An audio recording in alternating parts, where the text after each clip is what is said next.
time this weekend.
Well, you can have all the colors in your house. Yep.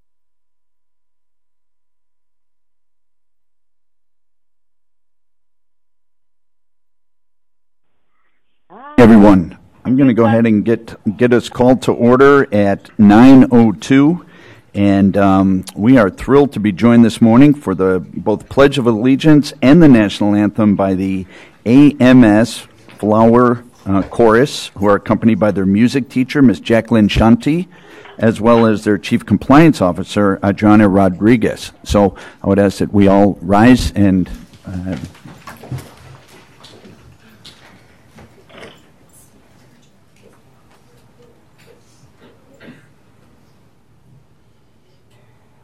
I pledge allegiance to the flag of the United States of America and to the republic for which it stands, one nation, under God, indivisible, with liberty and justice for all.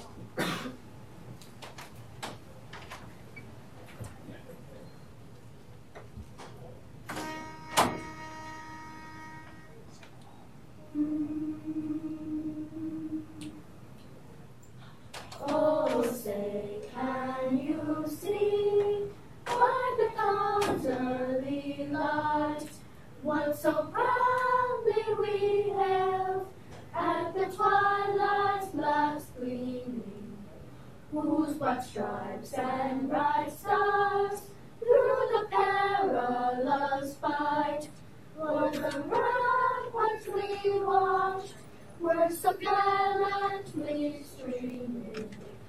And the rockets burst where the bombs bursting in air gave proof through the night that our flag was still there.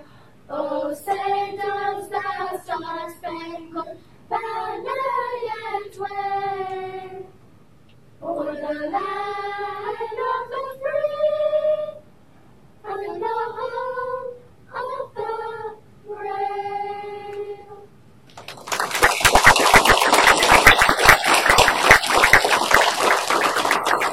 absolutely beautiful. Thank you very much.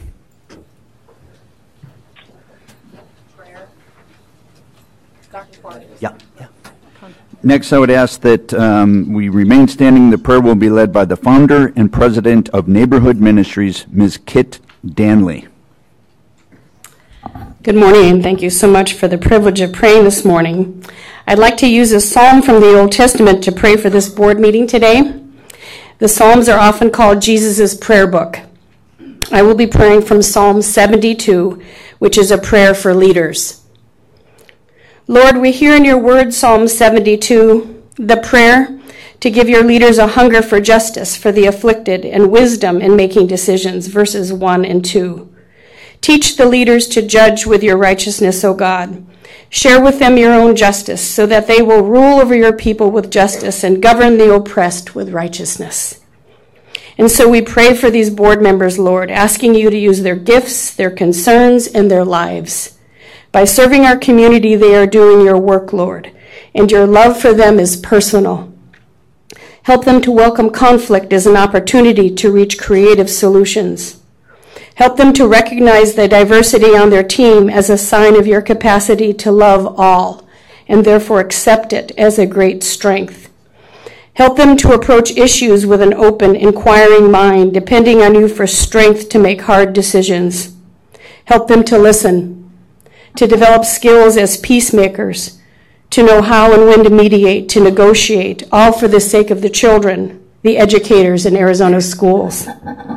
Lord, we hear in your word, Psalm 72, the desire that your leaders defend the least, last, lost, and left out, and in particular the children, verse 4.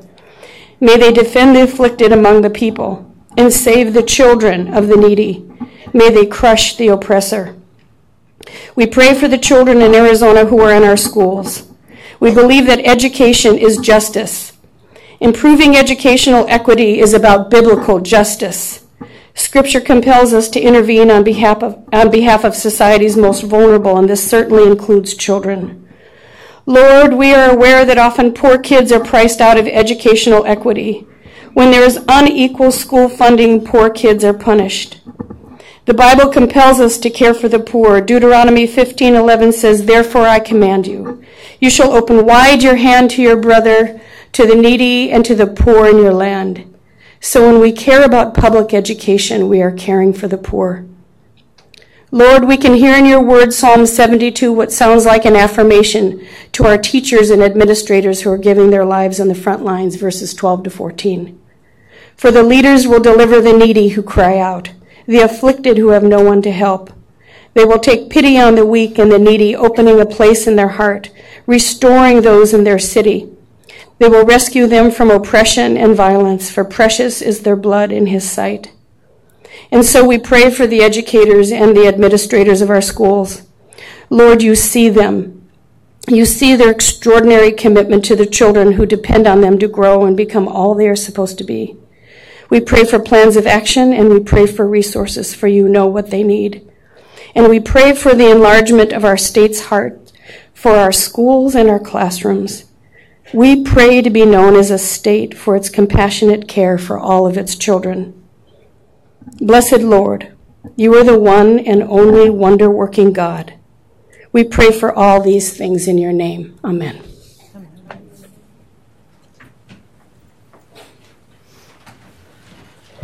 Thank you. Thank you.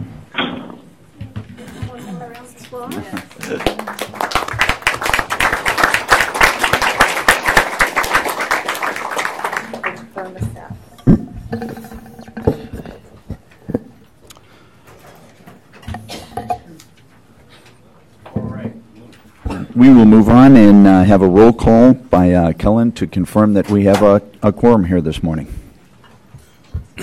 President Narducci. On the phone. Thank you. Vice President Ford. Present. Superintendent Douglas. Present. Member Baker. Present. Member Broussard. I'm here on the phone. Member Burton. Here. Member Chang. Here on the phone. Member Kay. Here. Member Mack. Here. Member Taylor. Here. Member Wellborn. Present. You have a quorum. Thank you. We are certainly missing our members who are by phone, but we enjoy a little extra elbow room up here at the dais, so it's certainly a trade-off. We'll move on to business reports, and for President Narducci, I'll ask that member Wellborn, I believe you have an update on K-3 literacy for us. Thank you, Vice President Gore. So pursuant to the strategic planning session that was conducted this summer, and one of the priorities was established, that we take a look again at the Move On When Reading legislation and program with the interest of seeing what we could learn about how to improve the impact in increasing reading proficiency. In light of that, the K-3 Literacy Ad Hoc Committee has been reconvened again. And we initiated our first meeting on October 1st, primarily to get organized around what was our project and our purpose. And our plan is to provide this committee with a report by the December meeting that would encapsulate pretty much what the research can tell us about what is working with the Maurer Law, areas for improvement. We're also looking at what other states have done to improve their reading proficiencies and what is effective. Also, I was last week at the National Association of State Boards of Education and took the opportunity to meet some folks that were from some of the states that have done particularly well increasing their reading rates, and sought to find out from them what things they did from a policy-making point of view at the state level that they found to be effective. And of the 4 or 5 people I spoke with from different states, the conversation immediately went to, well, what are you doing in pre-K? What are you doing in birth to age 4? And so that changed my perspective a little bit, and I thought I would take that back to our ad hoc committee on Wednesday to try and be a little more comprehensive rather than just focusing on K3, to try and look at the entire picture in terms of what's required and what works to help improve reading plans. Thank you. Superintendent's report, update on department activities. Superintendent Douglas. Thank you, Mr. Vice President.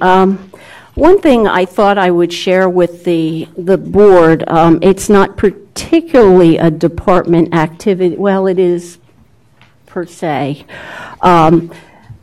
I don't know if any of you saw, there was recently, October 18th, an article in the Scottsdale Independent, SU Scottsdale Unified School District parent alleges curriculum lacks substance, teacher activism instead. And a couple of things I'd like to bring to the board just to,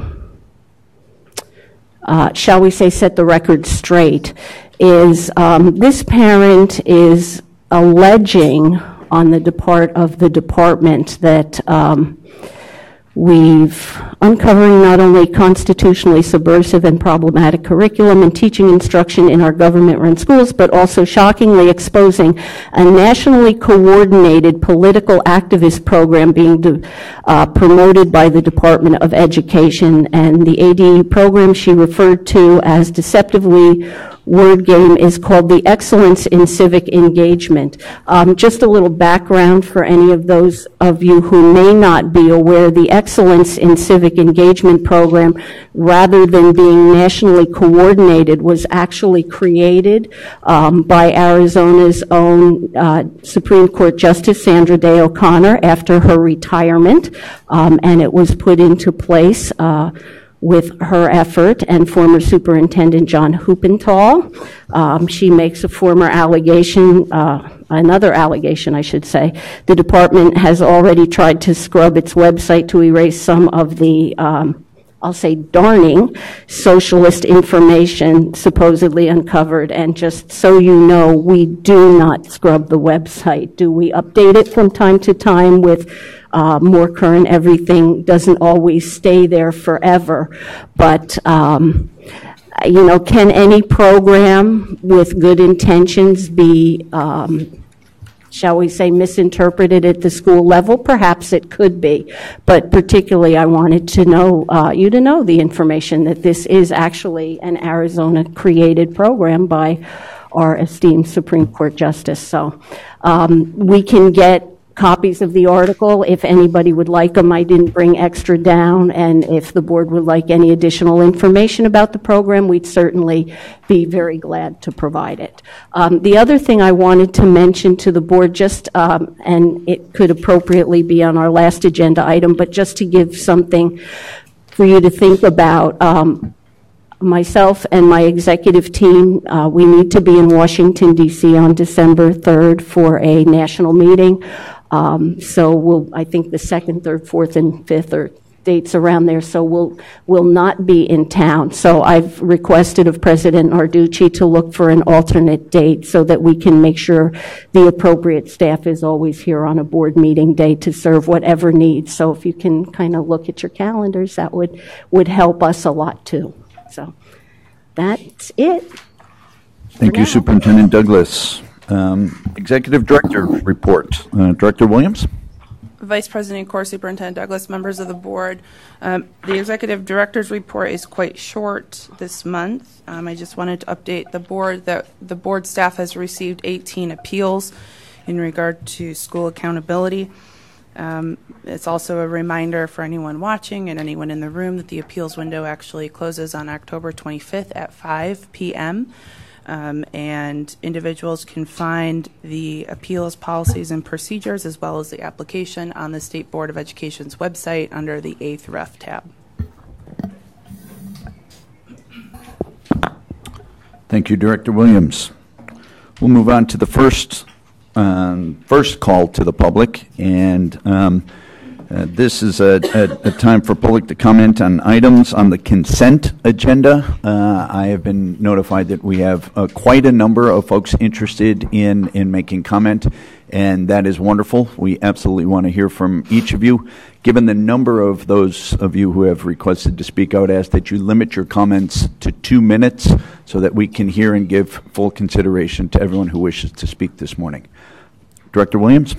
Vice President, core members of the board, prior to getting into all of the call to the publics, for the record, I just want to state that board members received the online submitted comments on Friday of this past week, and I'm going to apologize ahead of time because there's some very difficult names this go around, so I'm sorry if I say it wrong.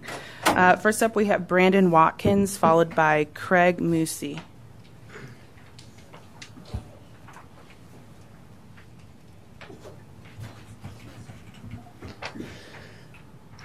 Greetings. I'm going to scoot this up a little bit, sorry. I just have it written out here to kind of lay it out. Greetings, Superintendent Douglas and board members. I'm here to tell you how disappointed I am in the administration of my son's special education services at Avondale Elementary School District for not offering a free and appropriate education related to the IDA funding for the misuse of student education and for the misuse of student education in order to have retaliation on the parents. My son was identified with a speech-language impairment and qualified for speech services at Wildflower Preschool. The school refuses to pay for my son's preschool for the fact that they claim that they are not responsible for his tuition in regards to his services. As per our son's qualifications for speech-language impairment and the following statements regarding the IDA, our son's right for free and appropriate education has been completely null and voided. If the placement team determines the base that are the student's IEP and the placement of the exclusive private preschool program is necessary to provide FAPE or free and appropriate education for a child who is in needs for interaction with non-disability peers, the local education agency is responsible for making the available appropriate program for the least restrictive environment to ensure that the tuition costs associated with the placement of this period of time necessary to implement the IEP is at not a cost to the parents. This was grossly overlooked, and based upon this statement being at not cost to the parents, my child and my son was receiving services directly while I was paying for his hours at Wildflower Preschool.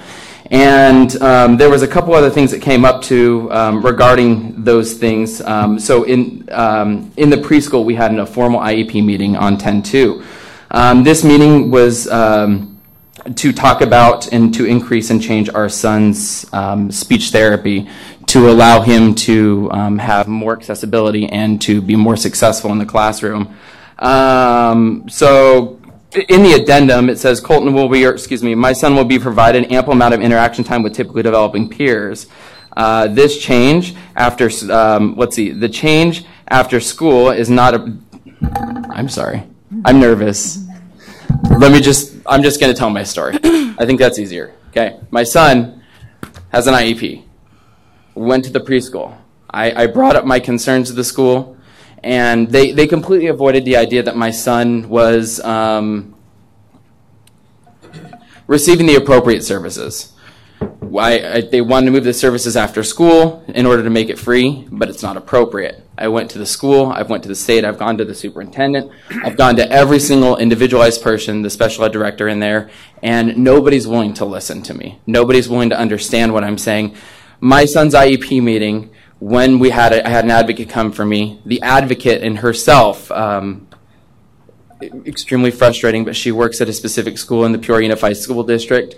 The special education director, or like people from the Avondale Elementary School District, went to her school and divulged that my son had an IEP meeting, and she got a formal written up letter explaining that she was out of line for going to my son's IEP meeting as a parent advocate.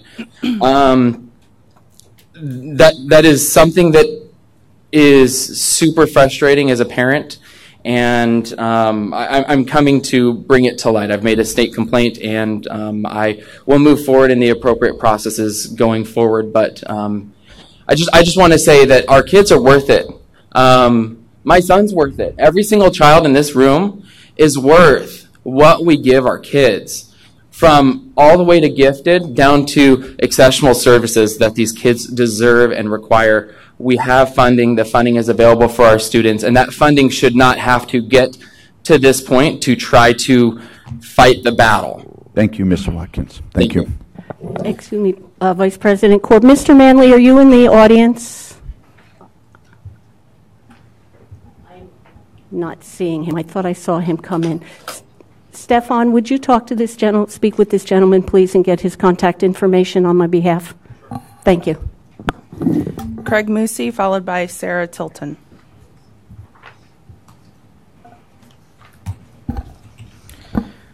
Good morning. President Narducci, Superintendent Douglas, members of the board. My name is Craig Moosey. I serve as the Associate Superintendent for the Glendale Union High School District. And my comments are related to letter grades, and I wanted to bring some information forward related to that, to the formula used and some unintended consequences. Last May, during the state board meeting, the board heard many small schools come forward requesting a change in the letter grade formula in order to receive a grade. Based on this input, the board did decide to change the formula at the end of the school year. The intended consequence was to benefit the small schools that came forward, but I want to make the board aware that the changes had unintended negative consequences for some other schools. For example, Moon Valley High School, a school community that has been an A since 2010 and an excelling school years prior to that. A school community that prides itself on academic excellence and a success for many years. In the 2017-18, last year's data used for letter grades, Moon Valley received scores similar to other A schools in the state, ranking in the top 25% for performance on the AZ Merit, top 20% for growth, and top 5% in college and career readiness. A change in the formula adopted by the board in May after the year ended had unintended consequences. The intent was to provide small schools in the state a letter grade, by altering the student count number.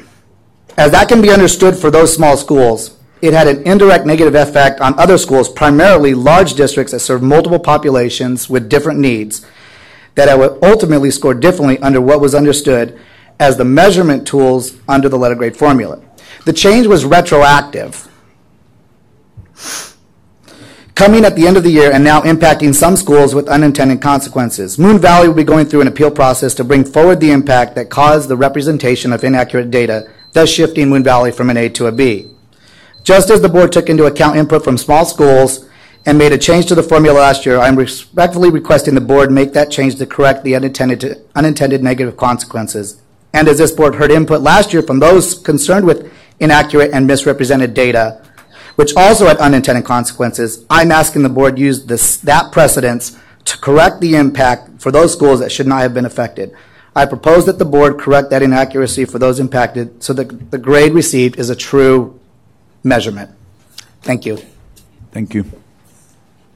Last up, Sarah Tilton.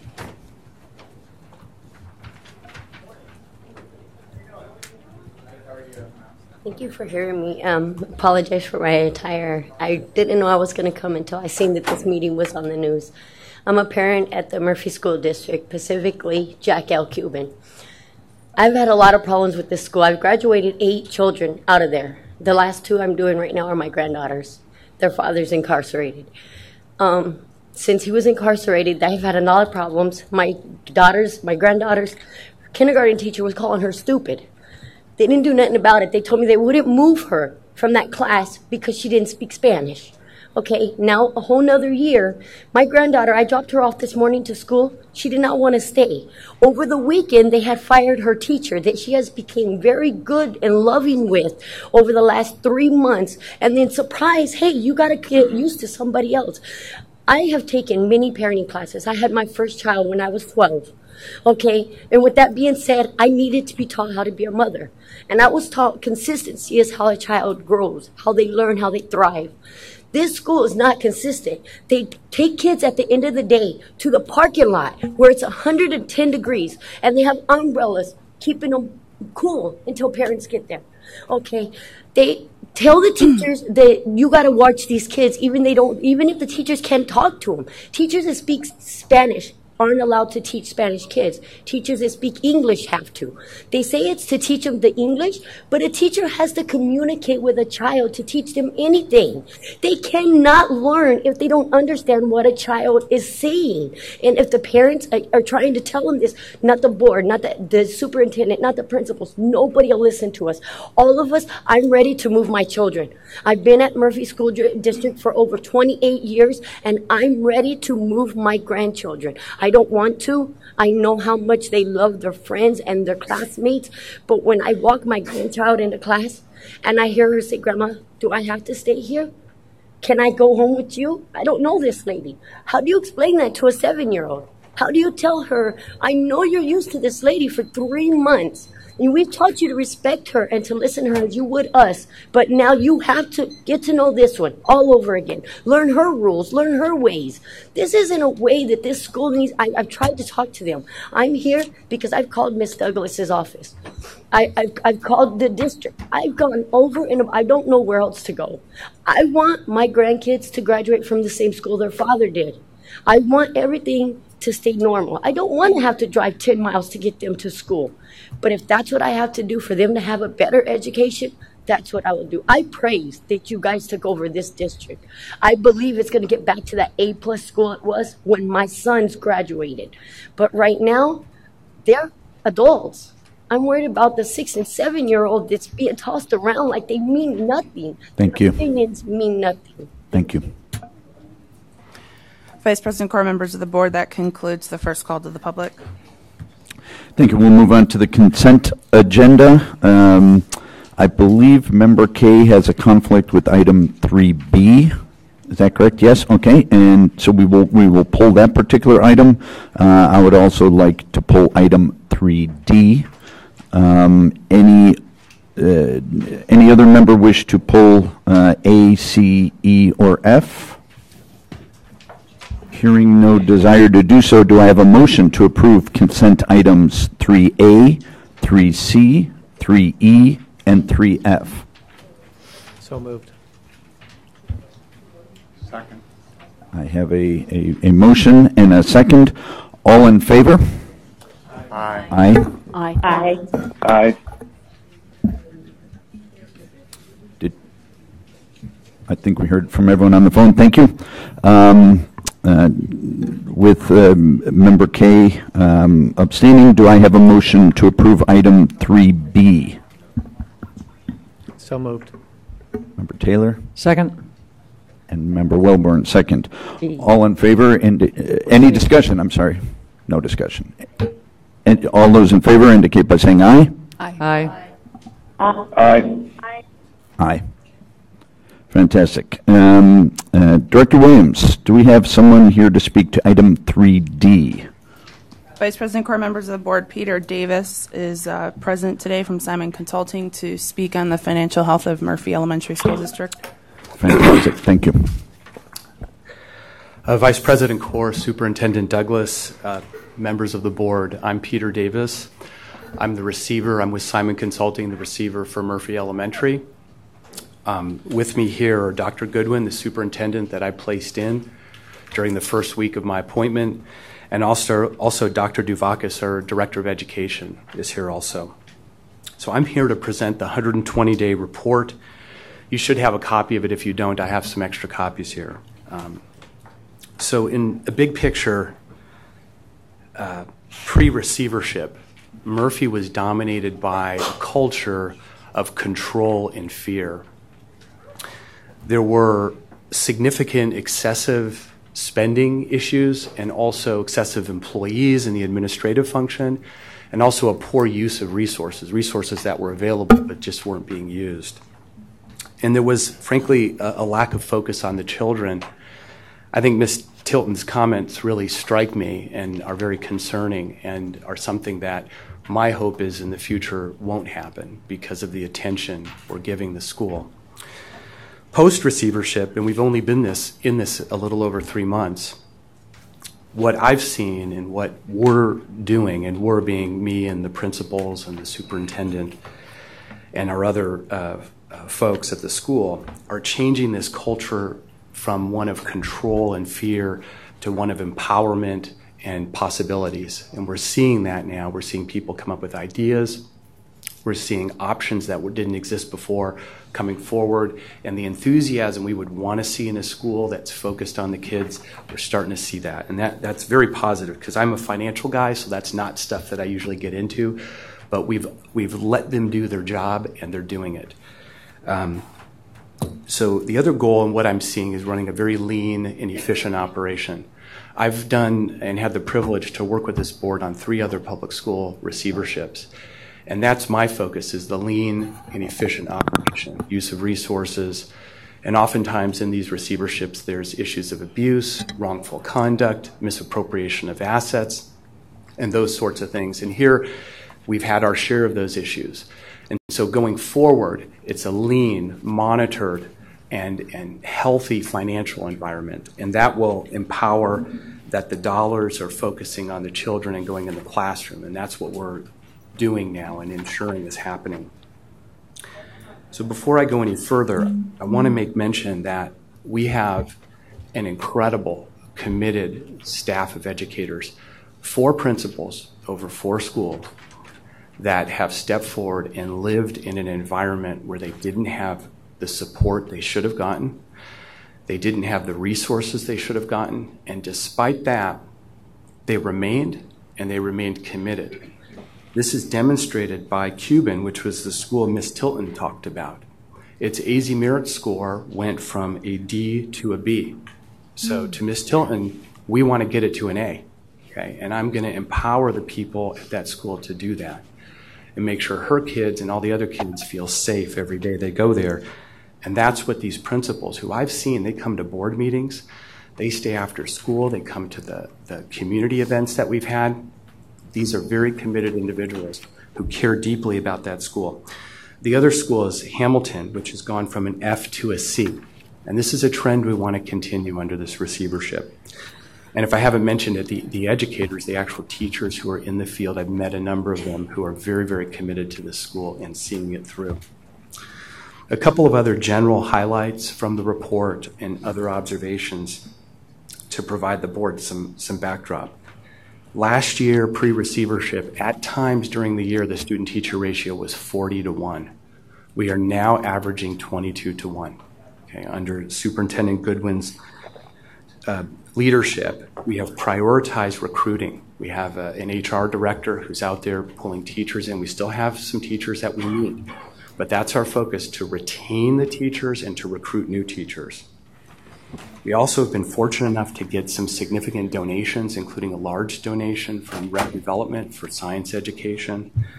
We've had some incredible community involvement who've come and donated their time for free, including Kimberly Owens, whose family operates businesses in the area, but she doesn't have kids at the school. She's been incredibly committed, has stepped forward, taken leadership to get money into the school from donations and resources that will go towards education, including science education. Also, attorney Steve Montoya has been incredibly helpful. And these people are donating their time.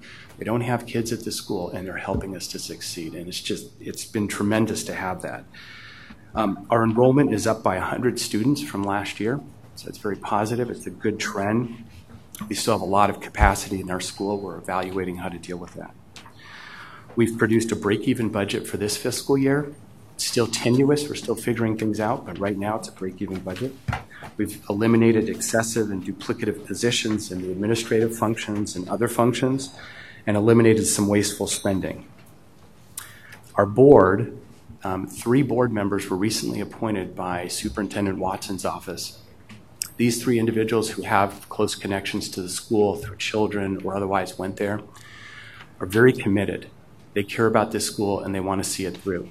These 3 board members will have completed the professional education requirement by early November. This is a requirement under the Receiver statute that's required for board members to complete. I feel very confident about these 3 board members and the future leadership of the district. We have 1 board seat that's open of our 5 seats, and I hope to soon have a new board member in that seat and to bring them along. So at the governance level of the school, there's a significant improvement happening, which is positive.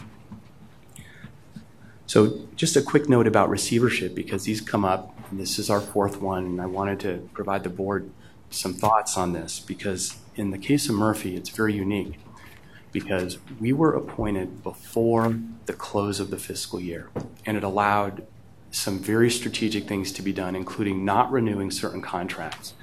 Had that not happened, had it been a month after or a week after year end, those contracts would have been set.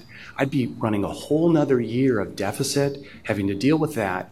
So it was really strategic. And this just didn't happen by happenstance. I know the leadership, the folks who care, Superintendent Douglas, but also the State Board Executive Director, Alicia Williams, Superintendent Watson's office. From day one, they were actively involved, reaching out to me, helping. And also Governor Ducey's office, his education director, reached out, met with us, and provided resources. All of these groups came forward, and because of their involvement, we were able to, in 1 week, get a new superintendent, provide a budget that was break even for the year. Before that, it was 1.2 to the negative. Okay, so within 1 week, this is like an impossible task we've never done before. But it was the foresight of the watchdogs of schools within Arizona that really allowed this. And this is a great example of when it works. So I'm very, very appreciative of those individuals I mentioned and their offices, because there are a lot of underlings who did a lot of the legwork and really helped me to form a strategic vision in a 1 week time. Now, we've had bumps in the road. It's not perfect, so we're getting there, okay? But it was a lot to do in a week. And I wanted to mention that Dr. Goodwin and Dr. Duvakis are here also if there are specific questions. But I want to thank this board for the opportunity to serve as receiver one more time. And let me know if you have any questions, please. Thank you. Why don't you stay there? I'll ask for a motion and a second, and we'll open for discussion. Okay. So on item 3D, do I have a motion? So moved. And a second. Second. Any questions? I have a question. Yeah, Member Burton. Vice President Core, Superintendent Douglas, Mr. Davis, on page 18, you talk about the viability of the community center or liquidate. It's item 5.2.6. Can you talk about that? So Murphy, Vice President Core, Superintendent Douglas, members of the board. Member Byrne, thank you. Murphy's unique in that we have our schools, but we also have a community center. And the community center at the time I was appointed had a dentist's office in it that provided dental services to the community. It also has some other funded resources that serve the community. So the poor of our community are served through it. But it's highly underutilized. It had a full kitchen facility not being used, had large rooms not being used, and the district is covering, the costs of overseeing this. So whether that makes sense financially to continue to operate, it's not our core function. Our core function is to educate kids. There are groups out there in the community whose core function is to serve kind of community needs. So that's what we're currently evaluating, but we've had a lot to swallow in a short time, and this is something I don't want to move quickly on, but it may make sense to look at putting it in the hands of another organization. It may make sense for us to continue operating it, but my initial gut would be that maybe somebody else could do a better job, and we should keep our focus on educating kids. If this board had a view, I'd be open to those thoughts. I'd just like you to just keep your options open. I know it hasn't been utilized as much, but again, look at the history and maybe find out why that is. My understanding is it is a resource for many in the community, and some districts need more support than just education. Thank you. Vice President Kaur, members of the board, I would echo Member Burton's comments that this is it seems, I mean, I know schools that are looking at having such resources available to them, and it just seems like, I think it's great to keep the options open and maybe see if there's a way to still leverage that for the kids, because they do come to school with, we have a holistic view of the children. So we're educating them, but sometimes we're also feeding, we're also making sure that they're healthy. Yeah. Thank you, Member Mack. Superintendent Douglas? Yeah, if all the other questions are done. Thank you. Mr. Vice President, we have a motion and a second on the floor. This is a point of order. Correct. And there is no action requested, nor is it agendized for any type of vote. So, Dr. Kaur and Superintendent Douglas and members, Superintendent Douglas, you beat me to the punch. I was about to jump in. That's exactly right. It is information only, so there's no motion necessary because it's just receiving the report. So I think and we want to stay on the right side of open meeting law. Yes, there's only one side of the open meeting law, and it's the right side. Absolutely. So I appreciate that guidance from both of you. And you got to get up awfully early to beat catcher to the punch. So nicely done, Superintendent Douglas. I have a little prerogative sitting up here, with all due respect. Any other questions? Hearing none, thank you so much. Appreciate it. Thank you.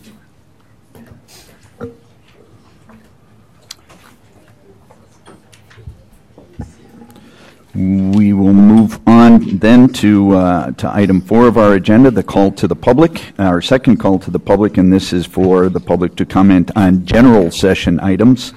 And once again, it is my understanding that we have quite a number of folks who wish to speak to us. We're eager to hear what you have to say and would remind you to try to limit your comments to 2 minutes so that we can give full consideration to everyone. Director Williams? First up, we have Sarah Torres, followed by Rana Singh Sodhai.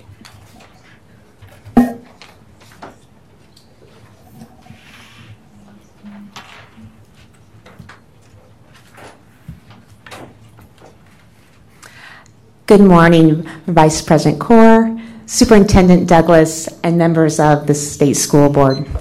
I'm Sarah Torres, the Executive Director of the Arizona Science Teachers Association, also known as ASTA, and on behalf of the 1,200 members of our organization, I'm here to share our collective position on the draft document of the Arizona Science Standards. ASTA is pleased that the Department of Education has brought forward the document that highlights the recommendations that ASTA requested in September. ASTA, just like you, wants the best science standards for our students and teachers.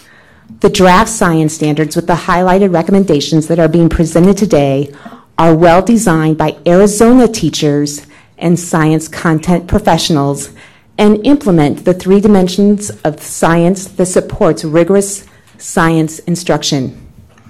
ASTA supports the State Board of Education adopting the draft Arizona Science Standards with the highlighted ASTA recommendations, which will tighten up the alignment to the learning progressions, protect teachers of science from being put in a position of teaching non-scientific ideas, ensure that the content and critical understanding that our students should learn in a year-long earth science course is taught, and ensure the core ideas are consistent with research in science and science education.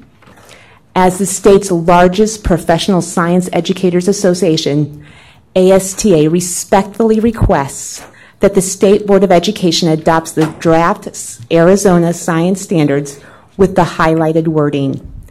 Thank you for your consideration. Thank you. Rana Singh Sodhai, followed by Jaswant Sachi I'm sorry. Good morning, Arizona Board of Education and Superintendent Douglas. My name is Rana Singh Sodhi. I'm the member of Sikh community in Arizona, and I'm living with my wife and 3 children in Gilbert, Arizona, almost 30 years. I'm here to support and advocate the passing the adopted standard revised draft for history and social science include Sikhism. I strongly believe that the revised draft created by educator help our new generation and help our children to educating about each other, and also that revised draft bring to people and more educated, and is the first step to fight hate and save the lives. And post 9/11, Sikh American, my community has experienced harassment, violence because of a lack of education about what we believe, even though we have the 5th largest religion in the world, but the lack of education still exists in our country. Today, I want to share with you my personal story because I'm here today. On September 15, 4 days later after 9/11, my brother Balbir Singh Sodhi was shot and killed in Mesa, Arizona, in our state. And all this happened because of lack of education, and it took my loved one life. And my family and my community had a first experience of ignorance in Arizona. And I have come to the place I forgiven the man who killed my brother. And it's very, very painful. Somebody was lost your loved one because it's motivated by hate and ignorance. If we can save one person's life through education, even I think it's worth it. If we can avoid one student, the incident of bigotry is worth it. If we can invest in inclusive standard before ignorance and hate took another person's life. And I think everybody have a responsibility to combat this problem proactively. I humbly request to the Board of Education, please revise the history and social science include in that. I think that make a lot of a difference. I'm part of this country. I'm part of this community. I want my children be safe, and my family and my community will be safe. Thank you very much. Thank you, Mr. Sodhi. Jaswant Sachdev, followed by Anik Sachdev.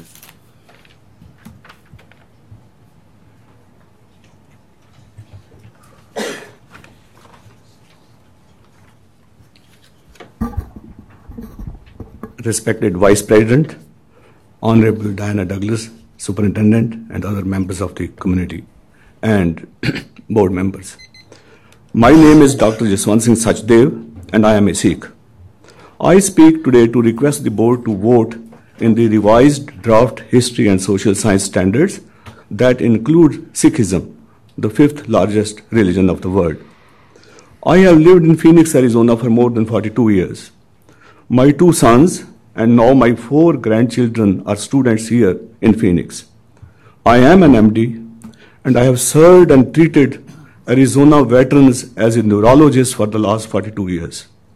In fact, that's what I do for my living, right here at VA Hospital in Phoenix, Arizona. I became aware of the lack of knowledge regarding my faith when I first arrived here 42 years ago. And this lack of awareness I see regularly on every street corner where 6 have been called camel head, towel heads, and so on. This ignorance actually made one of my fellow Sikh, the brother of Rana Sodi who just spoke, simply because the person who shot him 5 bullets did not know what a turban and beard stands for. I unfortunately did not expect that even after 42 years, we would deny the people and the children the education about Arizona's diverse community in our classroom. It is ironic that the institution responsible for teaching our children the awareness and respect for all faith, the hallmark of Golden Rule that my state supports through its Auto Special Vehicle program, is being asked to approve the Hillsdale Standard that will make them ignorant about some faiths, especially Sikh faith and other minority communities. I serve on the Arizona Interfaith Movement as an advisory board member for many, many years, where I have the wonderful opportunity to see this diversity and respect for one another. Our standard should be inclusive of the communities that live in Arizona. For 18 years, I take young children and certain other Sikh members to Phoenix Rescue Mission to serve the homeless of this state, not only to serve them, but also to make our children responsible for their civic responsibilities. Therefore, I again ask the board members that please consider the revised standards that were drafted and reviewed by some of our best educators, and not for Hillsdale Standard proposed by Honorable Diana Douglas. Thank we you. are a diverse state, therefore the inclusivity of the revised draft standard should also be embraced and not something that is rather inadequate. Thank you. Thank you for listening to me, and I hope you will consider it. Thank you. Thank you. Next up is Anaik Sachdev, followed by Scarlett Young.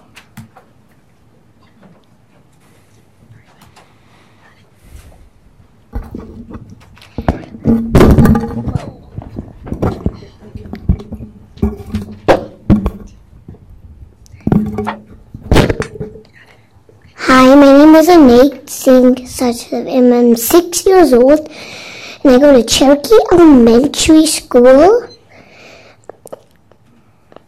And I'm like that I'm different because I wear a patka and a gara, and that reminds me that I'm kind and helpful. And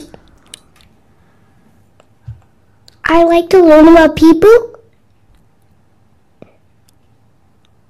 And I want different people to learn about me.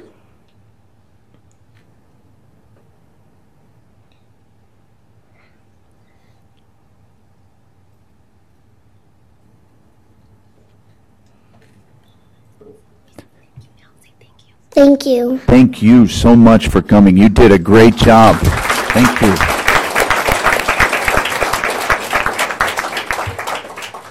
Scarlett Young, followed by Lori Young.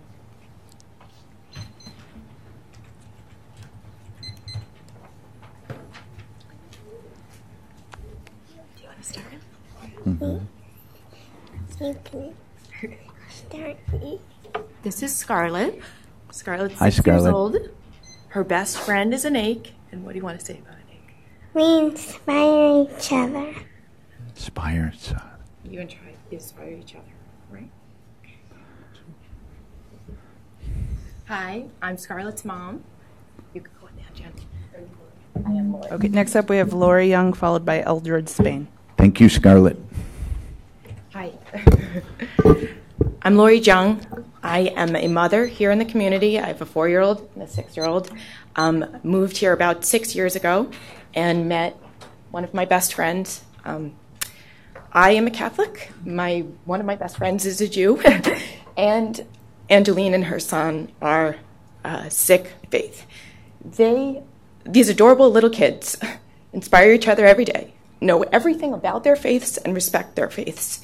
And the only way to stop ignorance is with education. I encourage you to do the right thing today. Thank you. Eldred Spain, followed by Haleen Gumar.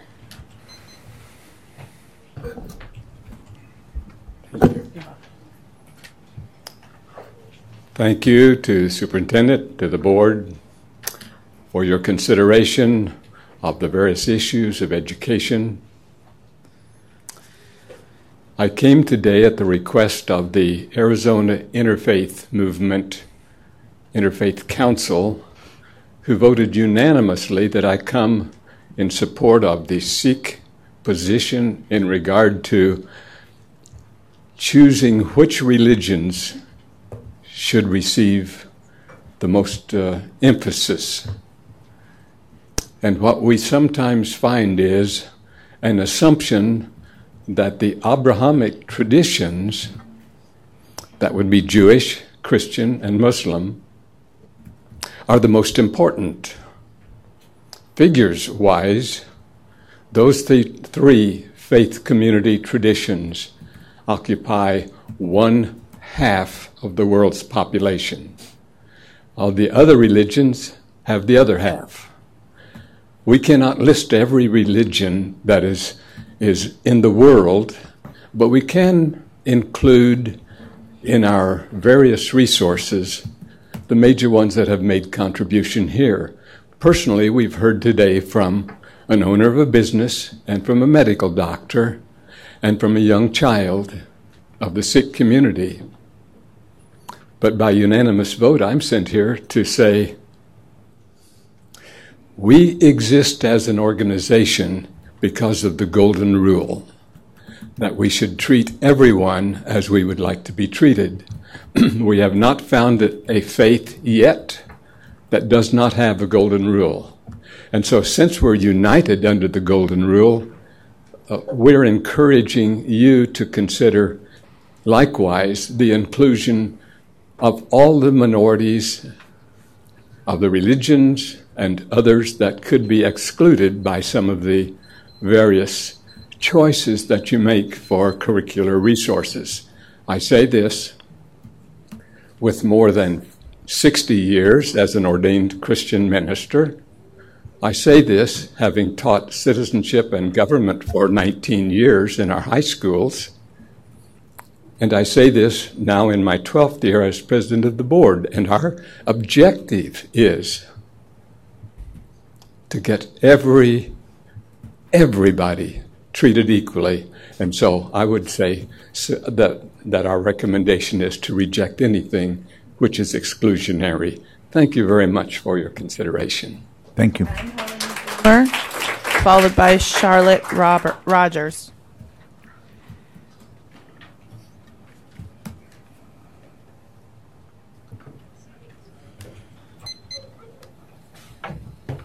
Good morning. Good morning.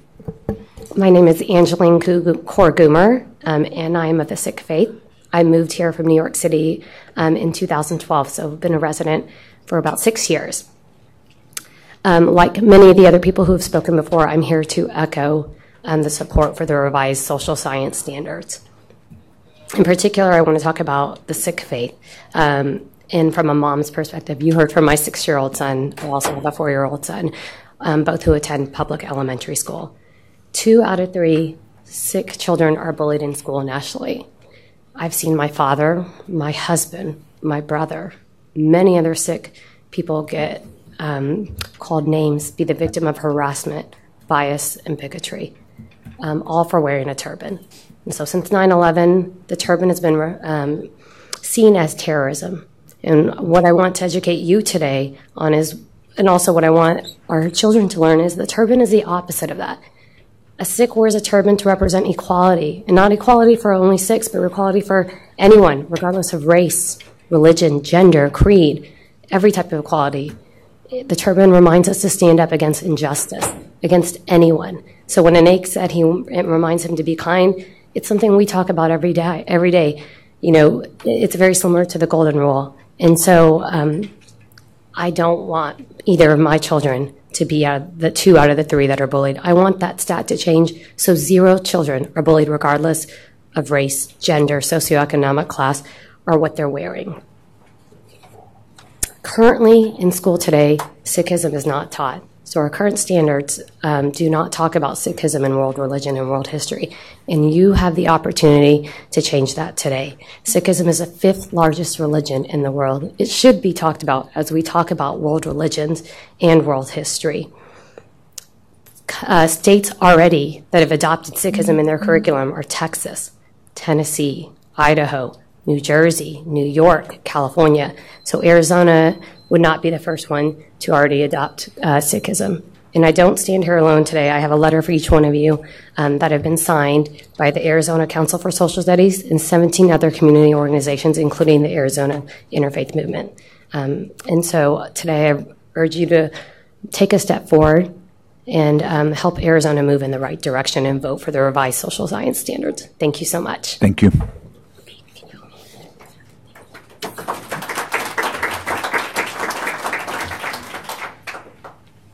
Charlotte Rogers, followed by Jennifer Rogers.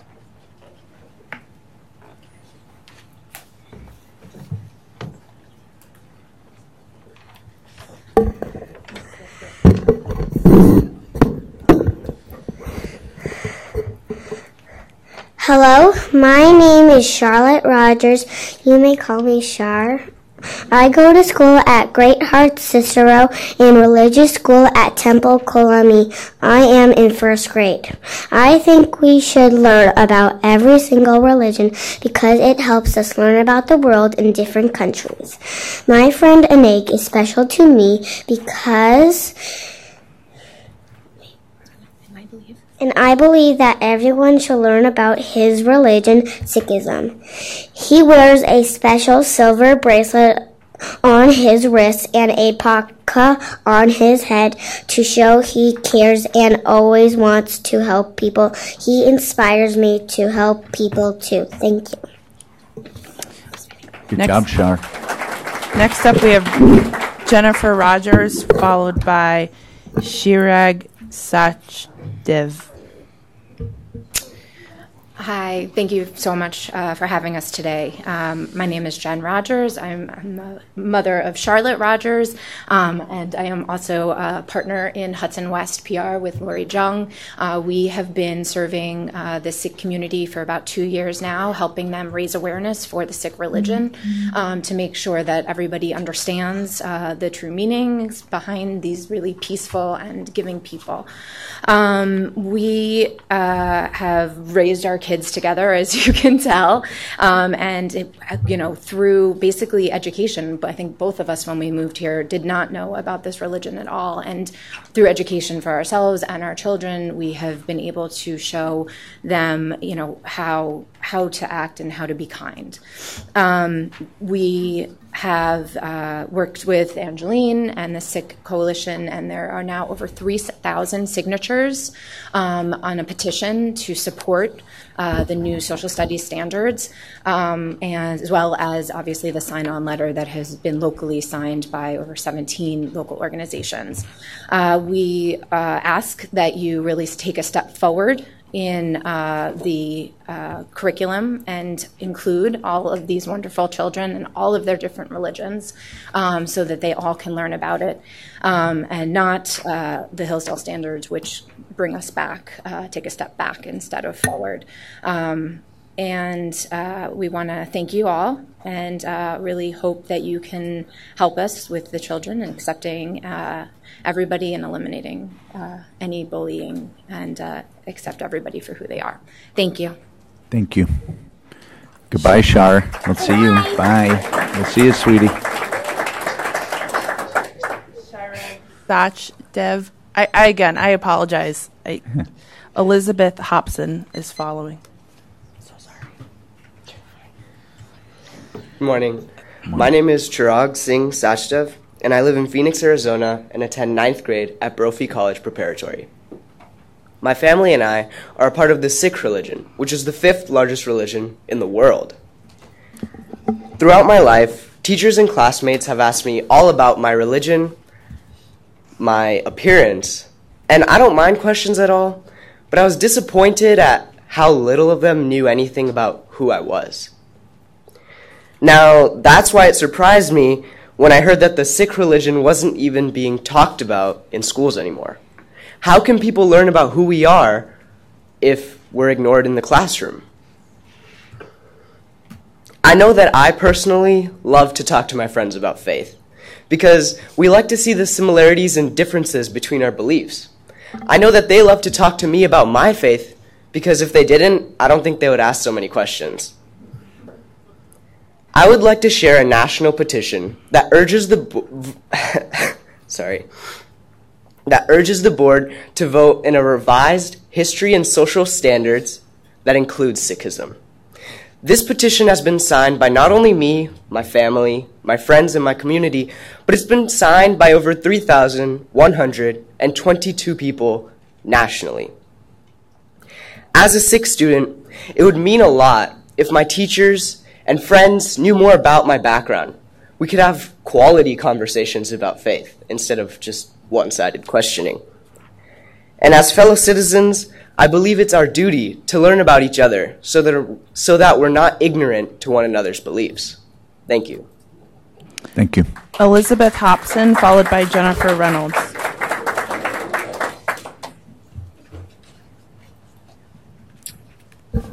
Good morning, Vice President Kaur, Superintendent Douglas, and members of the board.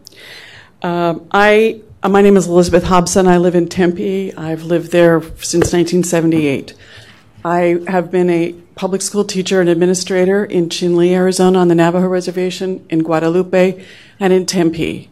I'm here to support the revised standards that the teachers of Arizona have been working so hard on. I think it's very important that we raise the level of standards, that they're more detailed, more robust, and they prepare students for more globalized learning. As the prayer that was said this morning said, we want to respect and teach and protect the least, the last, the lost, and the left out. In order to include these groups of people, we need to talk about religions that are the minority religions, and as the Sikhs who have spoken earlier have talked about, Sikhism is the 5th largest religion in the world. My husband, an Anglo, was born on the Navajo Reservation. We have an extended family of in-laws on the Navajo side. My mother-in-law retired as a dean from the University of Arizona. She was the Indian student advisor in the 70s and early 80s there. I would encourage you to vote for the more open, inclusive standards. Thank you so much. Thank you. Jennifer Reynolds, followed by William Reimers.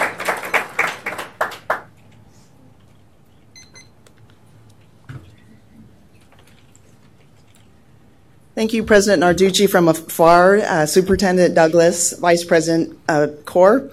My name is Jennifer Reynolds. I'm from Mommy Lobby AZ. I would urge you to delay any vote today on the proposed Arizona science standards, history and social science standards, or any other standards that are being proposed by Superintendent Douglas today. There were no public hearings on these September drafts of the science and history standards, yet we are trying to hurry and rush their adoption. Our public comments, I submitted them again to Alicia Williams, have not been incorporated. They were submitted in May.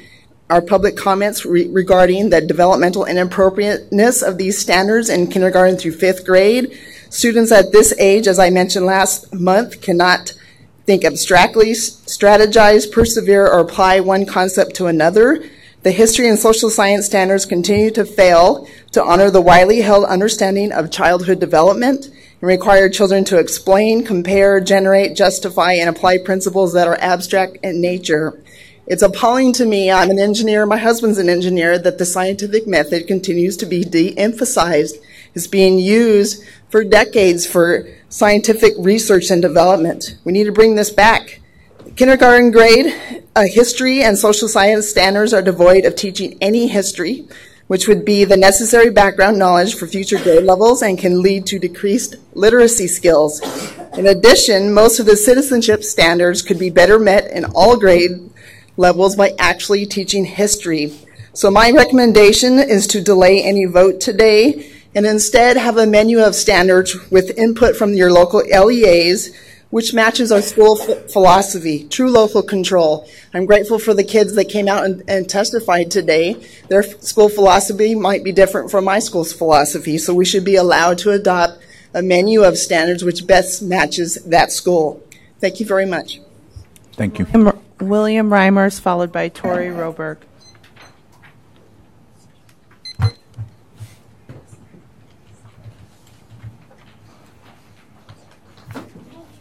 Good morning. Vice President Corr, Diane Douglas, Ms. Douglas, Superintendent, and everyone online. Thank you very much for letting me speak. I'm speaking on behalf of the Arizona Council for Social Studies and our 250 member educators. We serve our educators, many of whom labored long and hard to develop these draft social studies standards using the best resources available. We honor their process and the commitment to build standards which empower Arizona students for civic life in our very diverse state. We recognize that we shape the first impression that our students have of government, and we want them to be prepared for the future. Our members stand ready and eager to help Arizona teachers implement these new draft Arizona history and social studies standards, social science standards, with fidelity and rigor for the benefit of our diverse, curious, and precious students inside of our state. Thank you. Thank you. Tori Roberg, followed by Ron Gray.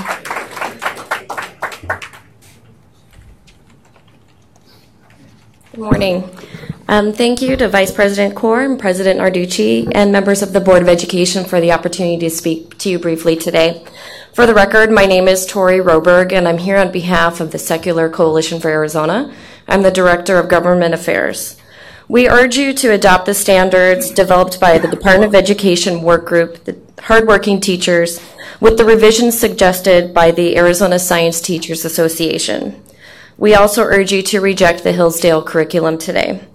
We've been very concerned about efforts to push personal religious beliefs on more than 1 million Arizona children in public schools.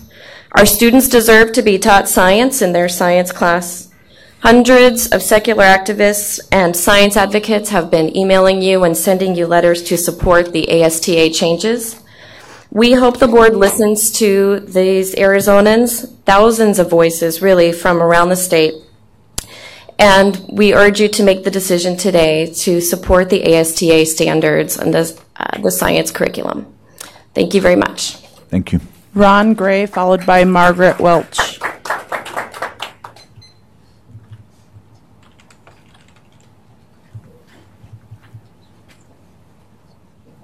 Hi, good morning. Thank you for allowing me to speak. I'd like to put a more robust comment into the record if possible. My name is Ron Gray. I'm an associate professor of science education up at Northern Arizona University, and I represent the Center for Science Teaching and Learning in my comments today and all our meetings we've had to discuss the possible changes in these standards. We agree the time for more robust science standards from the state of Arizona is now. Our current standards no longer reflect the best of what we know as a profession. In terms of the draft standards, we appreciate the work that has gone into this process and the many important revisions that have been made in the last review. These revisions have strengthened this document. We have one comment further that we think would help improve this document.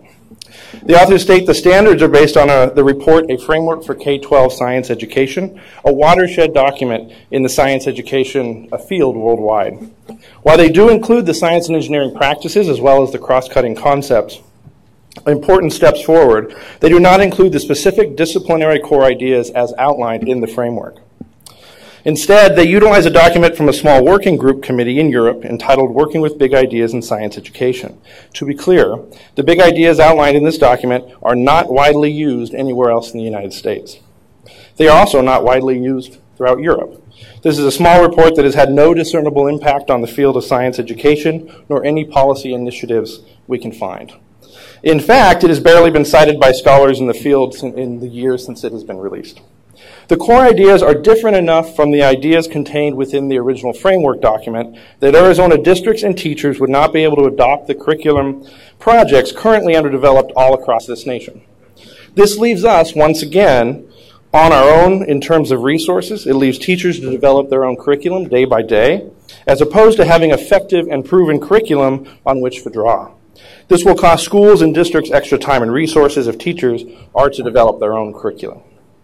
We're not sure why this current list of core ideas from Europe was used within the Arizona standards. We see no discernible advantage to their inclusion. However, there are important disadvantages. We would highly recommend the framework document be used in its entirety as it represents the best of our current understandings in science education.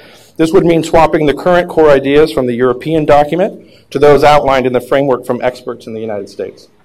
This one change will go far towards making these workable standards for our state and our teachers. We're at a crossroads in regards to the standards. They will set the stage for science education in this state. We implore the board to allow Arizona to be part of the movement happening across the nation, and we implore the board to fully embrace the disciplinary core ideas of the framework in the draft standards. Thank you. Thank you. Margaret Welch, followed by Michelle Bentavegna.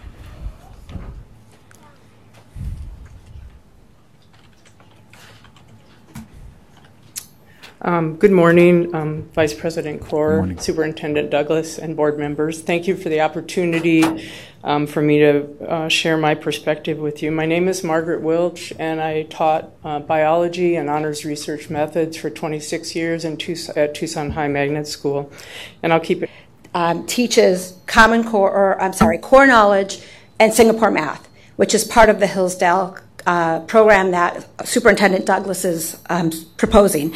However, as a 12-year veteran teacher and now a curriculum content coach for social studies in the Peoria district, I have found that the proposed is a one-size-fits-all curriculum. And from my experience as a mom and a teacher, we know that one size does not fit all, as you've heard today.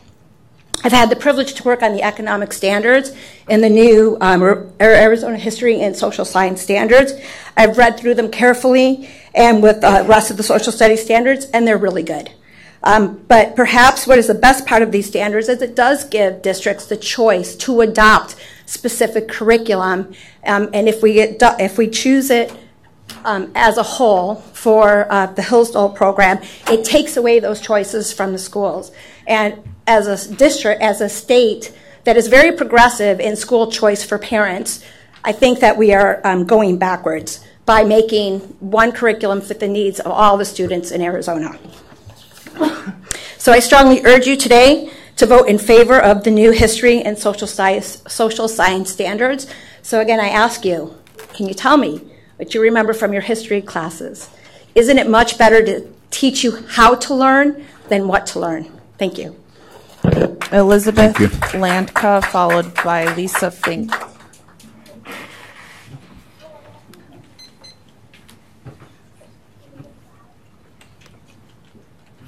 Good morning.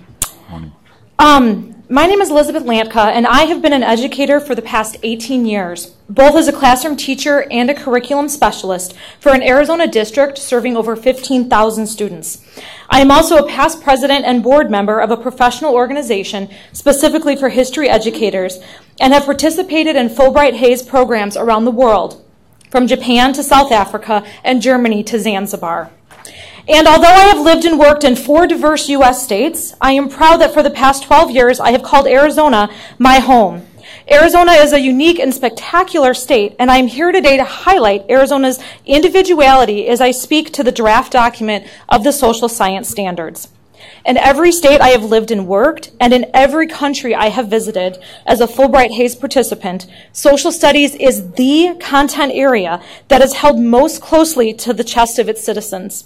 The citizens of each locale work to ensure that their local history and their local culture are taught to their students.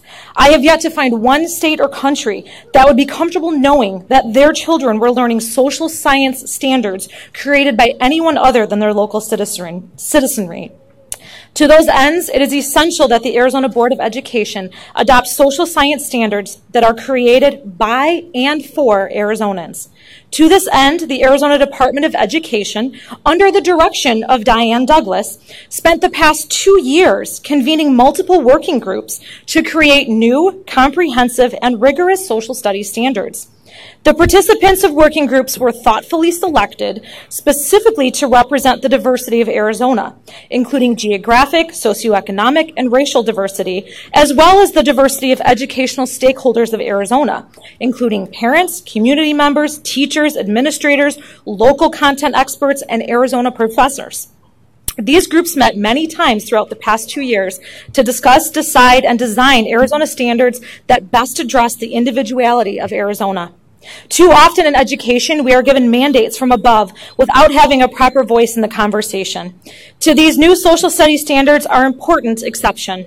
ADE purposefully reached out to diverse voices representing the many different perspectives present in our state. and created standards that represent all Arizona students, and every stakeholder can be proud to have our students learning in our local schools. The new social studies standards are high level, challenging our students to develop critical thinking and literacy skills that are essential for Arizona students to be able to compete in the global marketplace. Yet at the same time, the standards are personal, addressing the uniqueness of Arizona. The new standards are thorough, addressing content and skills that were grossly lacking in previous versions of social studies standards. Yet the new standards still allow for local school districts to determine the specific curriculum that is best for their students. Thank you. Selecting a cookie-cutter, one-size-fits-all set of standards developed outside of Arizona does not support the values of Arizonans who have repeatedly voiced the importance of retaining as much local control over education as possible. Thank you. Lisa Fink, followed by Marisol Garcia.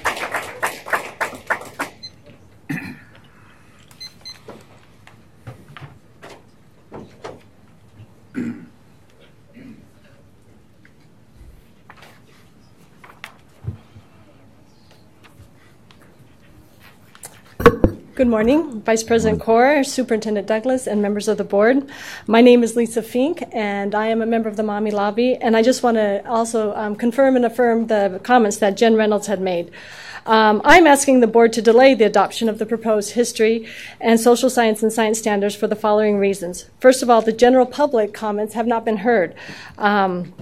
And that actually hasn't even been acknowledged. And I want to just read a few comments from a middle school teacher, history teacher. First of all, he says there's gaps in the historical understanding in the current standards. There's jumping from topic to topic, which will lead students to see history as an incomprehensible, interminable litany of dates, people, ideas, and events which bear no relation to other events or themselves. And so he is saying right now, with the way the standards are written, rather than teaching the true complexity of social studies, the standards foster apathy and ignorance. Events simply happen, and facile explanations stand in where more complex ones are due. So sadly, the draft standards will bring about the very thing that the board here are trying to avoid, the marginalization of social studies teaching in the schools.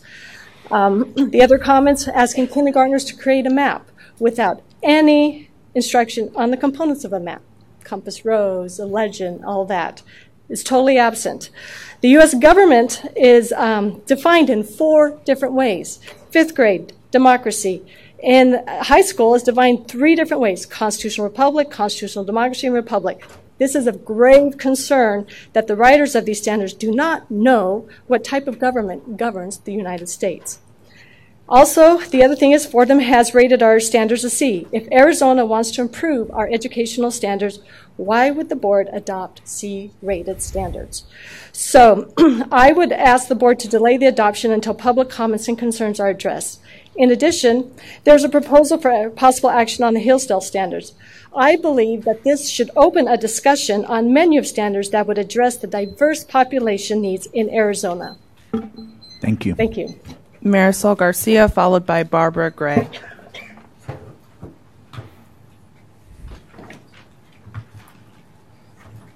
Good morning, Vice President Kaur, Superintendent Douglas, members of the board. I'm Marisol Garcia. I'm a 15-year veteran social studies educator in the Isaac School District. I'm also the Vice President of the Arizona Education Association. This morning, I just quickly wanted to reiterate some of the things that have already been said this morning, but specifically to speak to the amazing work of the Arizona educators throughout the state who sacrificed time away from their students and their families to commit themselves to a new focus of our state. This has been going on for almost 2 years.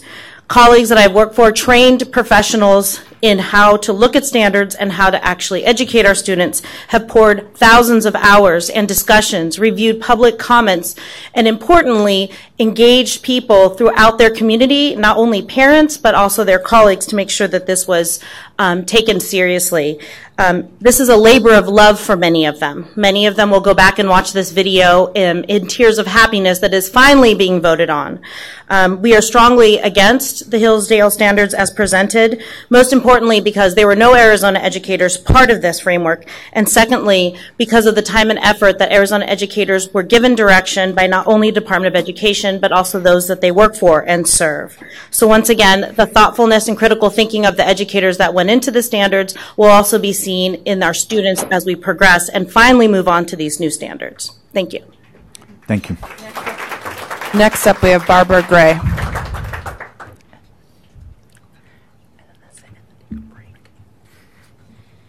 Good morning, Vice President Carr, Superintendent Douglas, members of the board.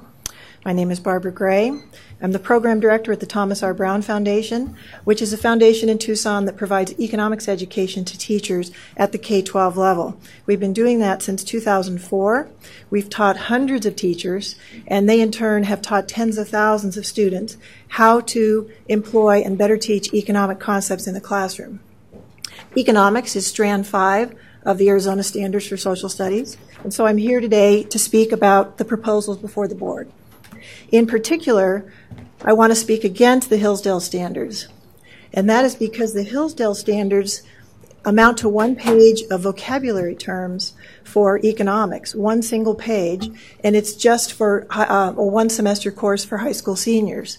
This in no way meets the K-12 standards that currently exist or the new standards that have been so rigorously developed over the past year and a half to 2 years, and which the public had a great deal of input into. So as you consider today which standards to approve, the existing standards are good. I think the revised standards are better, and the Hillsdale standards are completely and utterly inadequate because they simply don't provide for teachers any kind of curriculum. It's just a set of topics, and that does not rise to the level of standards. As we go out and give these programs to teachers, we've always aligned ourselves with the standards. And one of the reasons we so successfully partner with districts, with counties, with teachers, with classrooms, with principals, is because we can go in and say, we teach the Arizona standards. And I would urge you today to eliminate the Hillsdale standards from consideration. Thank you. Thank you. Vice President, core members of the board, that concludes the call to the public. Oh, thank you very much, and thank you to everyone who took time this morning to share your thoughts with the board. I think at this point, what I would like to do is take what would amount to about a 12-minute break, and maybe come back and at 10:40, and we'll move on to the general session at that point. So let's take a Vice President Kaur, before we take that break. Yeah. I'll save any comments during the actual agenda item because some I think could be deemed criticism. But I would recommend, can we take 5B, the agenda item that most of these people, actually all of these people, have spoken to ahead of the computer science, which is 5A? I think it makes sense if they're going to stay to hear any discussion and comments, and let's get to it as quickly as possible. Looking for any objections from fellow board members. So without that objection, we will, after what is now an 11-minute break, you just cost us a minute there, Superintendent Douglas, we will flip-flop item 5B ahead of 5A, and we'll move on from there.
hour. That's the way to do it. That's the smart way. Yeah. Sounds good. All right. Okay. Congrats on this. It's great. It's a great series finale. Stop talking about it.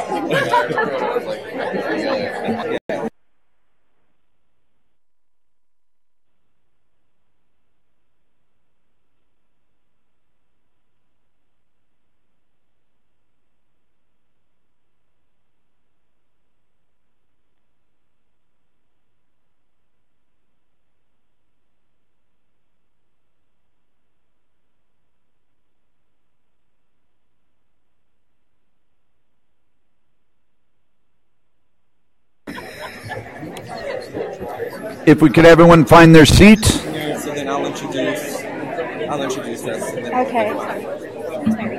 Oh, okay.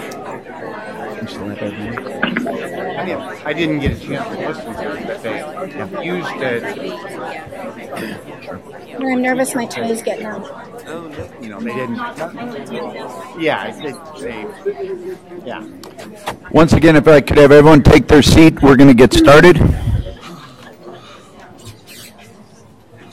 Thank you. At the request of Superintendent Douglas, we have flip-flopped in the general session B ahead of A. And my understanding, Superintendent Douglas, we have a presentation. Is that correct? We do. Let us begin. Good morning, Vice President Core, Superintendent Douglas, members of the board. I'm Jonathan Moore, the Deputy Associate Superintendent for K-12 Academic Standards. And joining me today is my colleague Tammy Waller, who's our Director of Social Studies and World and Native Languages. Tammy will be leading us in today's presentation on the Arizona History and Social Science Standards. Okay. Good morning, Vice President Core, Superintendent Douglas, and members of the State Board of Education. Let's see. Today I'm very excited to present the Arizona History and Social Science Draft Standards to the State Board of Education for approval. And I'm also here to answer any questions and clarify information in the Arizona History and Social Science Draft Standards. But before we begin, I'd like to say a big thank you to the Arizona educators. Arizona educators from K-12 as well as higher education participated in the working groups for this process. We had many different members from all over the state of Arizona, and they donated their time to come and to do this very difficult work. And if you know history teachers, especially history teachers, you know that everyone has their own opinion of how history should be taught. But these teachers put aside their own personal opinions and really listened to each other. They came together, and they came together because they decided that they were going to focus on what they believed they could agree on first. And that was they wanted rigorous, inclusive standards for our Arizona children. And then they worked together using the research and their own experience. So if you were a member of a working group here in Arizona and participated in the process, if you could stand up, I'd like to thank you.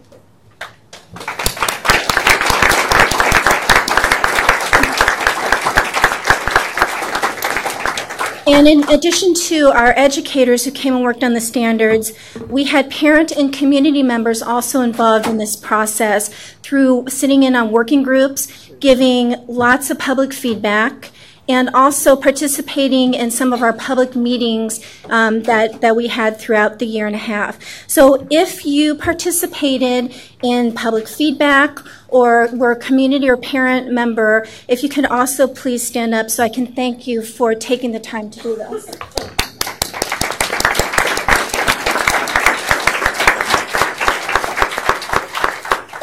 Okay. Whoops, I have to go this way. I'm sorry. No, I can drive. I'm just, sorry. I'm a little nervous. Okay. All right. So I want to start out with a little overview of the standards timeline for the Arizona History and Social Science Standards. In September of 2016, the State Board of Education allowed us to open up the revision process to revise the 2005 standards. From October through December, we collected public feedback thousands and thousands of pieces of public feedback from all across the state, from individuals, from educators, from parents, from community members. Starting in January of 2017 through November of 2017, we convened working groups of educators, content experts, community members, and parents to go through first the public feedback and compare that feedback on our old standards, and then to come up with the first draft of the revised standards. From December 2017 to spring of 2018, we had an Arizona Department of Education internal review. We also had a presentation of the draft standards to the State Board of Education in March, and then we reconvened our working groups, and we brought in our content experts, our educators, our community members, and our parents. And we met from May 31st was our first meeting after the public feedback came back on the standards draft.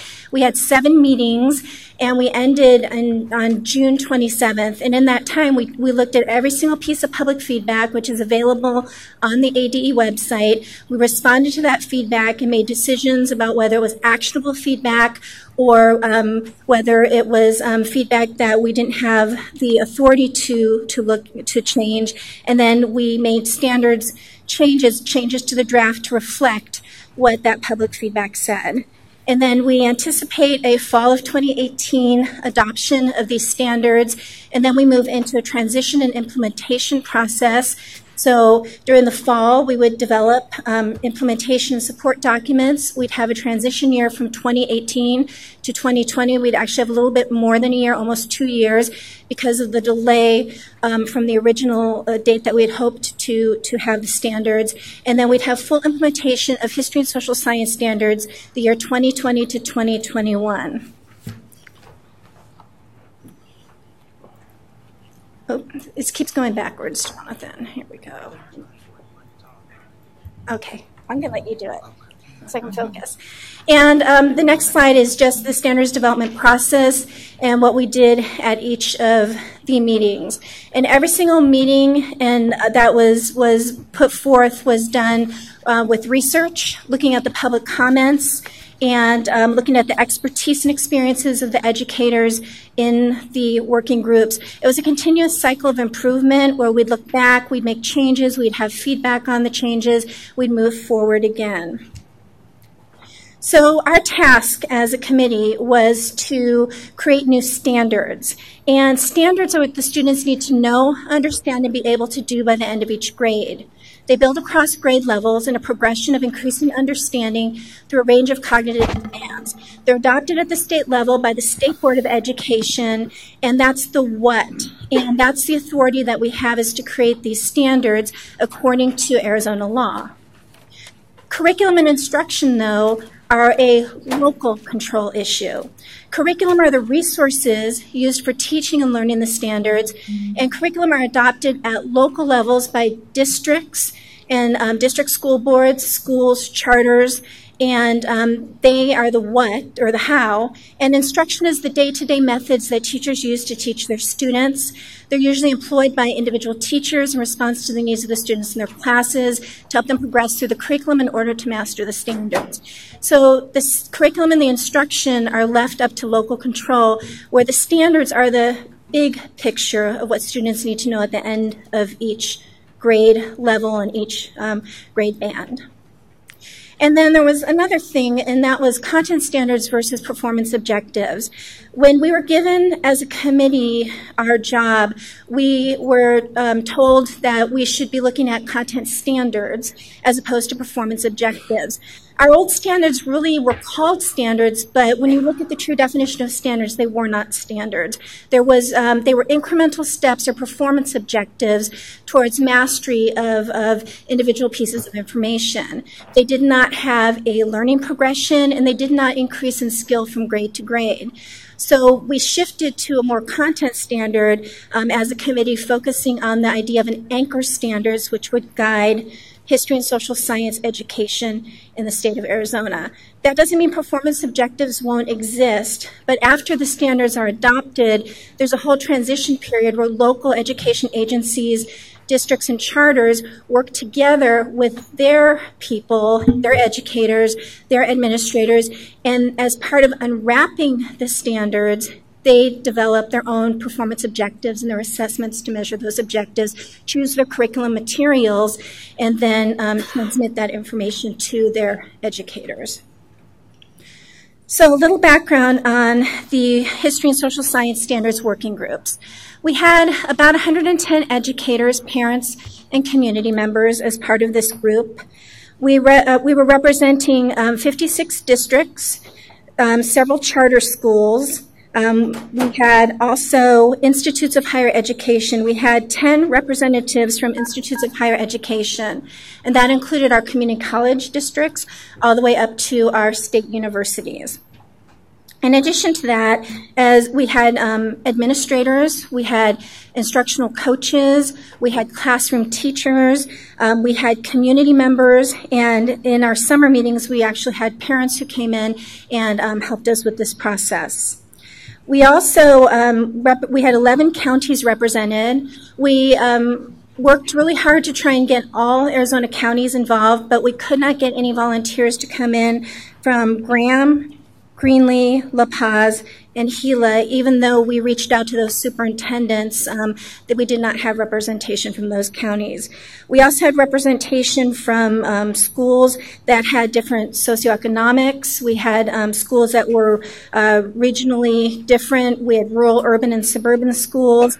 And we had schools represented, especially from our Native communities.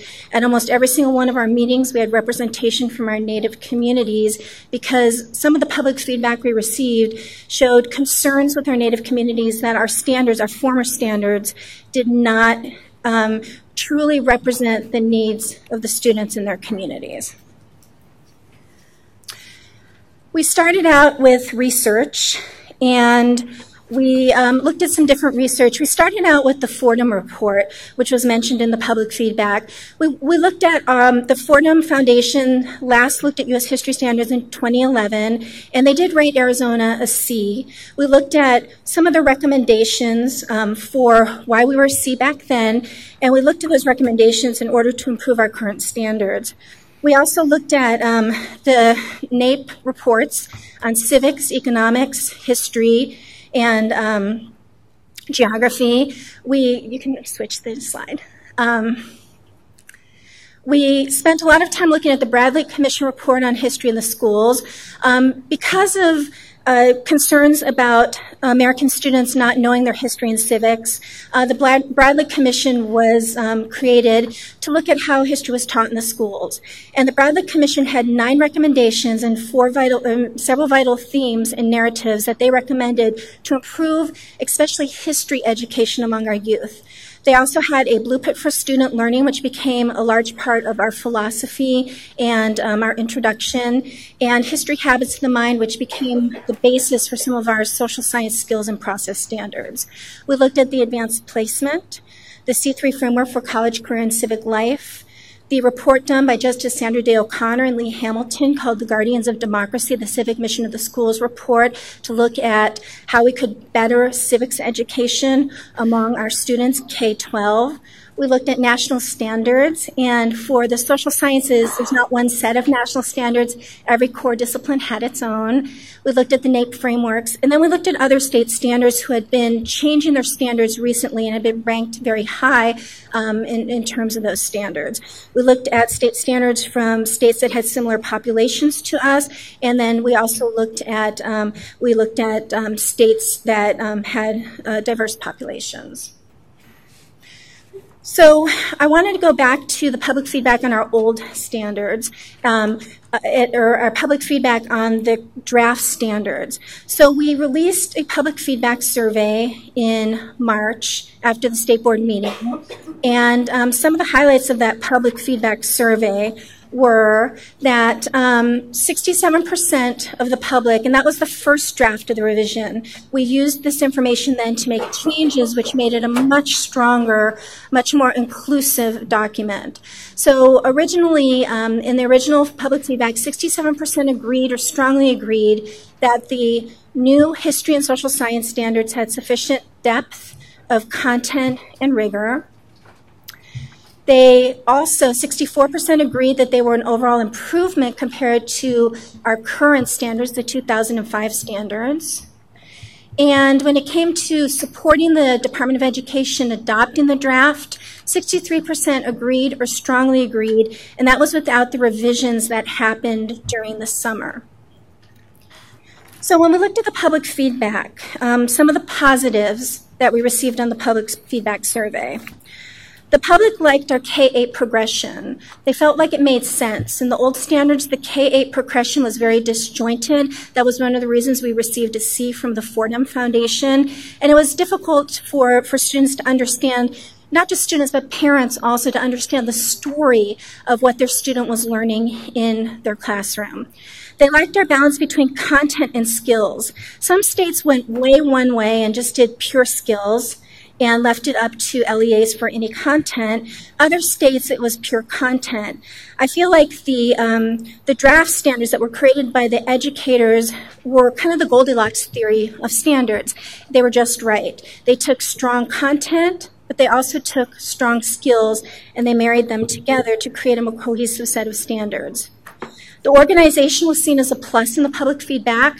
We have anchor standards now that students from kindergarten all the way through 12th grade have the same 21 anchor standards at each grade band.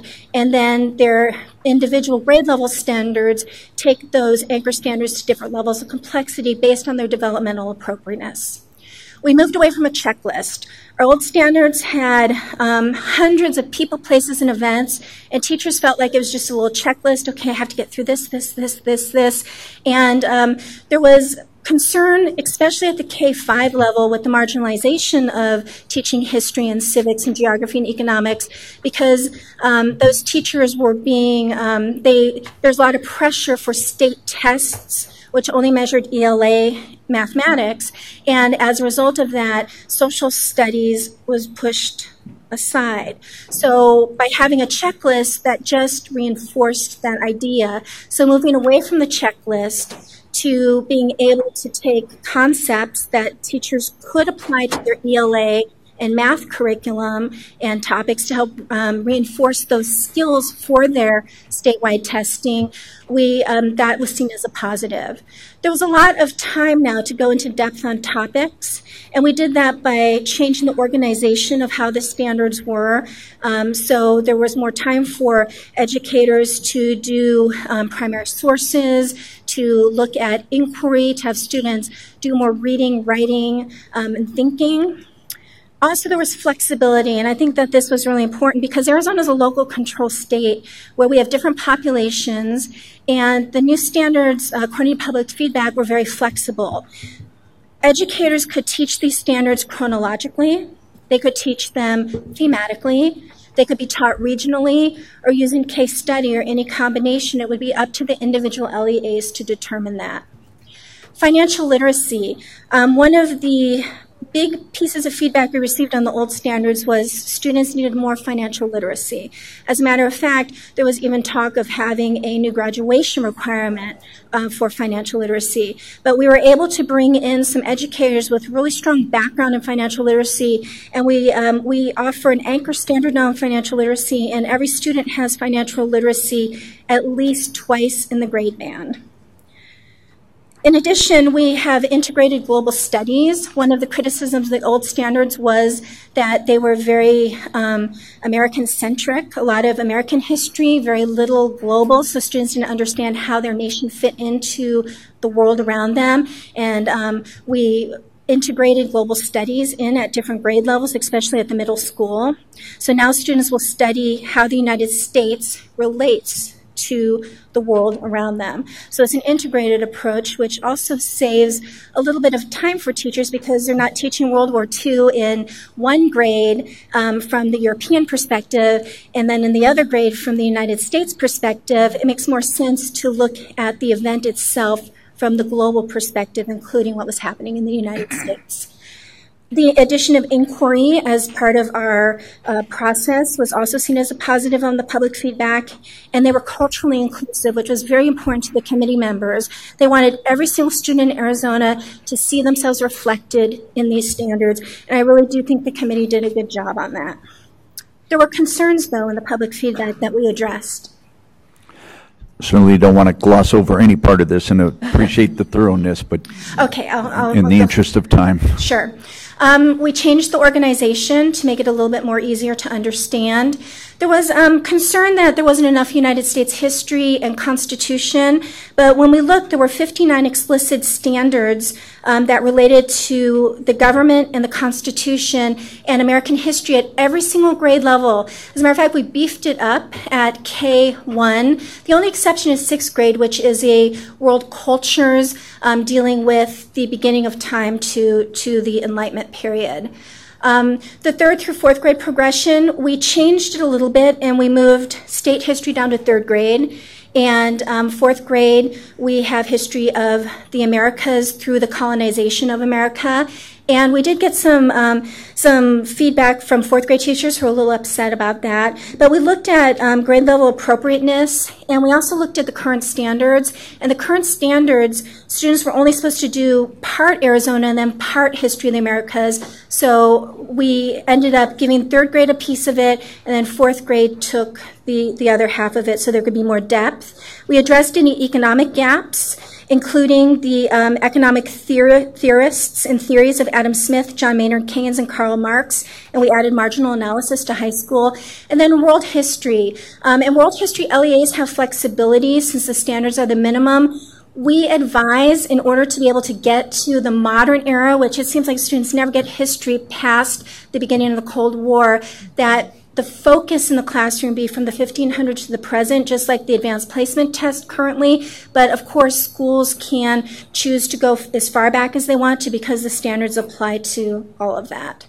We had 4 technical reviewers, and they gave us some important information. And they also had very similar positives. They liked the multiple perspectives and inclusivity. They liked the emphasis on primary sources. They thought they were very visionary, and they thought the progressions were really strong. They prepared students for college, career, and civic life, and they were very, very content-rich. The technical reviewers' recommendations, though, we originally called our standards Big Ideas, and they wanted us to change it to Anchor Standards. We also combined inquiry elements into disciplinary skills and processes, so students would read, write, speak, and research about history and social science. We expanded disciplinary literacy skills to include geography, civics, and economics, added more visuals to the document. They wanted us to have support documents with compelling questions and primary sources, but that's not our purvey as a state agency. But we can bring in working groups to work on that and help for the high schools to integrate the standards into courses. Okay, so it really came down to what does it mean to learn history. And when we think about learning history, we think about learning facts, people, events, and dates, which is really good and necessary. Like when I was in 4th grade, Mrs. Anderson taught me in 1492 Columbus sailed the ocean blue. But as a student, I didn't really know what that meant. How did it affect me, and why should I care as a student? So the new standards build on the facts. So you still have the facts, and then they build to look at a larger picture. So students can explore complex questions that show why history is relevant to them. And there are some examples that working groups came up with. So why is Columbus Day a national holiday but a source of conflict among communities today? Might be a high school area. What were the impacts of his voyage on the United States or on me as an individual? Might be something that students might look at. How did it spur technology? How did it impact Native peoples and Europeans themselves? So the goal of the committee was to teach students how to think like a geographer, historian, economist, financial advisor, and political science. Because in the past, we've taught social sciences as giving students information that other people have come up with to regurgitate back. It's one of the only disciplines where in the education system, teachers just don't have the time to teach them the process of historical thinking, of economic thinking. The standards are centered around the idea that to have students who can be informed, active citizens, they're going to have to think analytically, read widely and critically, and communicate cogently in a compelling manner. And this is from the Blueprint for Student Learning. So all of the standards work to create students who can do these 3 things. These standards are outlined around 21 anchor standards, and thanks, Jonathan. 21 anchor standards. Can you go back for a minute? And those standards are based on disciplinary skills and processes, civics, economics, geography, and history. And the next slide is on page 5 of your standards document. And these are the 21 anchor standards. And these 21 anchor standards are introduced in the K2 grade band, and they carry all the way through to when students leave our school system in grade 12. Under each of these anchor standards, there's grade level standards, which are developmentally appropriate. And with the grade level standards, there are some key issues, events, and ideas, because we want students to have certain knowledge. You can't study American history without learning about the American Revolution or the Civil War. So we have some key events and ideas that are included in the standards. Okay, I'm sorry. Okay, so reading the standards, it starts with the grade level, then it has the core, and then it has the standards number. Okay, so in order to see how the standards build on each other, I went ahead and took one anchor standard to show how it went from each grade band. So for disciplinary skills and processes, students are looking at chronological reasoning. So in first grade, a student might place important life events in a timeline in chronological order. By fourth grade, they might create and use a sequence to compare developments about events that happened at the same time. In seventh grade, they might analyze connections among events and developments in broader historical contexts. And by high school, they're not only learning about events and how they were shaped by unique circumstances, but also broader contexts such as time and place. Civics, anchor standard number 3 talks about civic and political institutions. So a student in first grade is going to explain the importance of rules and laws in their community. In third grade, they're going to describe the origins, functions, and structure of the Arizona Constitution, local government, and tribal governments. In eighth grade, they're going to look at federalism, how structure, powers, and limits are at different levels in the United States government. And in high school, they're not only going to look at how the United States Constitution creates the system of powers, responsibilities, and limits, but how it's changed over time. In 200 plus years, how has this changed? Economics, financial literacy. Students in first grade will describe reasons to save or spend money. In third grade, identify positive and negative incentives that influence decisions. In eighth grade, analyze relationships between interest rates, savings, and use of credit, try and get them credit savvy early. And in high school, compare the costs and benefits of different types of investments. Geography. Geography is more than just writing up a map. They're going to use and construct maps. They're going to use them to look at familiar and unfamiliar places in second grade, to represent change over time in fourth grade, to explain spatial patterns and cultural interactions in seventh grade, and to explain and analyze relations between locations of place and region in high school.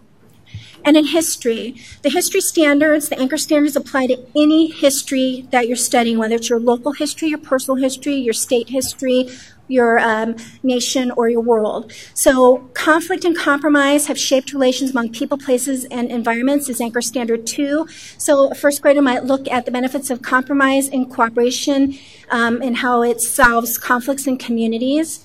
Fourth grade might look at cycles of conflict and compromise that occurred in the Americans during the convergence of the Europeans, American Indians, and Africans in pre- and post-contact Americas.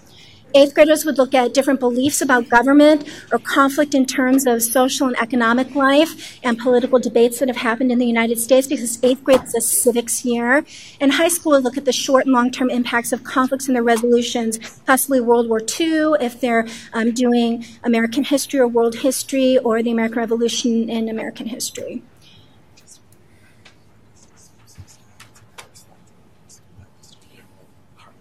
Sure. Okay. And then we have the inquiry elements in there where students can read, write, speak, and listen by developing questions, gathering and evaluating sources, developing claims, and communicating conclusions, which support the ELA standards and help reinforce that. Okay. And then we have the themes, where students start out with kindergarten being children as citizens, and in 8th grade, they go back to citizenship and civic engagement. So each of the grade levels has a specific scope and theme where the standards will be applied to that scope and theme. And then we can skip that. Okay, high school is a little bit different. High school legislation dictates course requirements. So we have all 21 anchor standards and standards for high school. Then the LEAs turn them into the 1 credit American Arizona History course, 1 credit World History Geography course, half a credit government, half a credit economics. The standards do repeat throughout the high school. And geography can be integrated into all 4 courses, or if you're lucky enough to have a school that has a 4th course, geography can stand alone.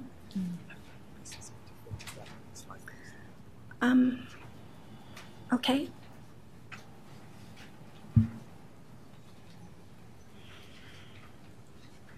Okay. Overviews of the shifts. So we shifted from performance objectives to broader standards to allow for greater depth and more connection between 2005 and current. We organized our standards among anchor standards to allow for coherence, depth, and rigor.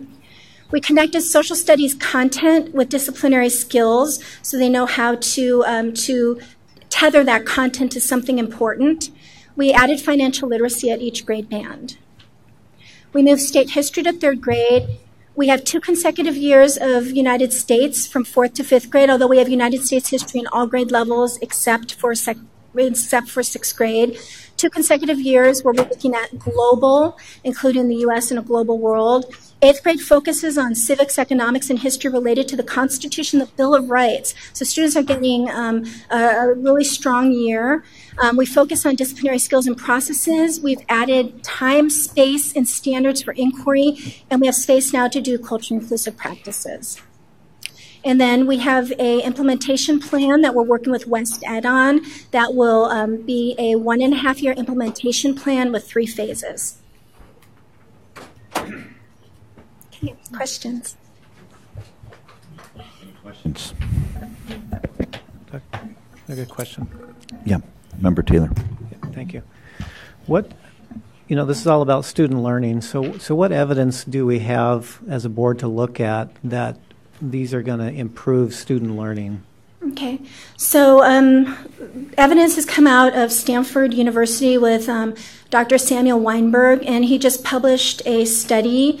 And at that study, it talked about how students don't know history or civics, but if we look back to as early as 1917, students didn't know that either, and how we've been teaching it really hasn't changed until that point. So he, along with Stanford University, has looked at that students, in order to be able to understand social sciences, have to do the work of social scientists. They can't just get a list of events, watch a PowerPoint, and then be able to truly understand it. They need to look at primary and secondary sources. They need to ask questions. They need to come up with historical or economic answers to those questions, look at other evidence to see if it works, and defend that against counterclaims.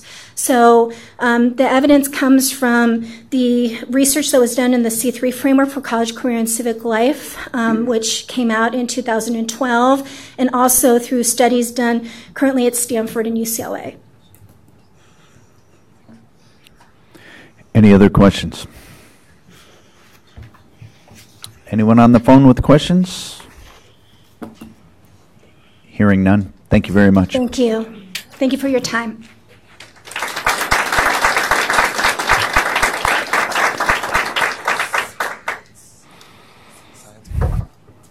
You want to start?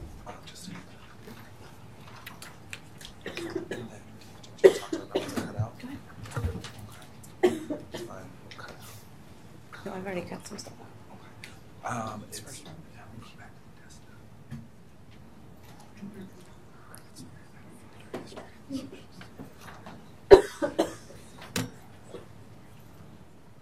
Thank you.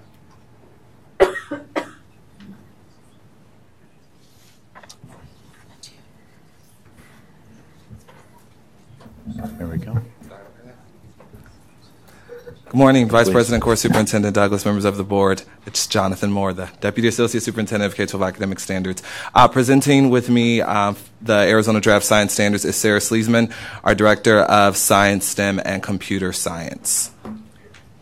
Thank you. So I'll go over a brief overview, and then we'll bypass a lot of the front matter to get to actually the heart of the standards. And so our time, no problem here today, is just simply share this draft with you for consideration and adoption. We do want to say thank you to the numerous educators who have participated. We had about 110 representing 13 counties and 86 LEAs and institutes of higher education. An overview of the process, very similar to what you saw with history and social science, leading us to today, where we're in preparation of the final draft. Once again, differences, we'll just expand here. Standards are what students need to know and do at the end of every grade level. That is our charge. Curriculum and instruction are left to the local level for them to make those decisions. The order of the presentation that Sarah's going to take us through. Sorry. All right, good morning. As Dr. Moore said, my name is Sarah Sleesman, and I am the K-12 Science STEM Director. And in today's presentation, I'm going to go over, I'm going to just blotch them all out. I'm going to go over the public review, the technical review, the research that was used when drafting the standards relating to the three-dimensional learning. I'm then just going to provide you with one example of what that would look like in a fourth grade example, and you'll see the difference between high school and high school plus standards. And I will walk you through that draft as they are related to also our goals for that compared to the 2004 standards. So if you look at these, we had many comments back, and I'm just going to give you a moment to look through these instead of going through each of them explicitly. Is we addressed all of these. These are the main positive themes we had from the public feedback. As well, we also had concerns. Our concerns were from each of these areas, and we went through each of these feedback in our groups, and we categorized, we looked at them and what we could do to change them, and we tried to address each of them as was needed. And so these were really those key concerns from the public feedback.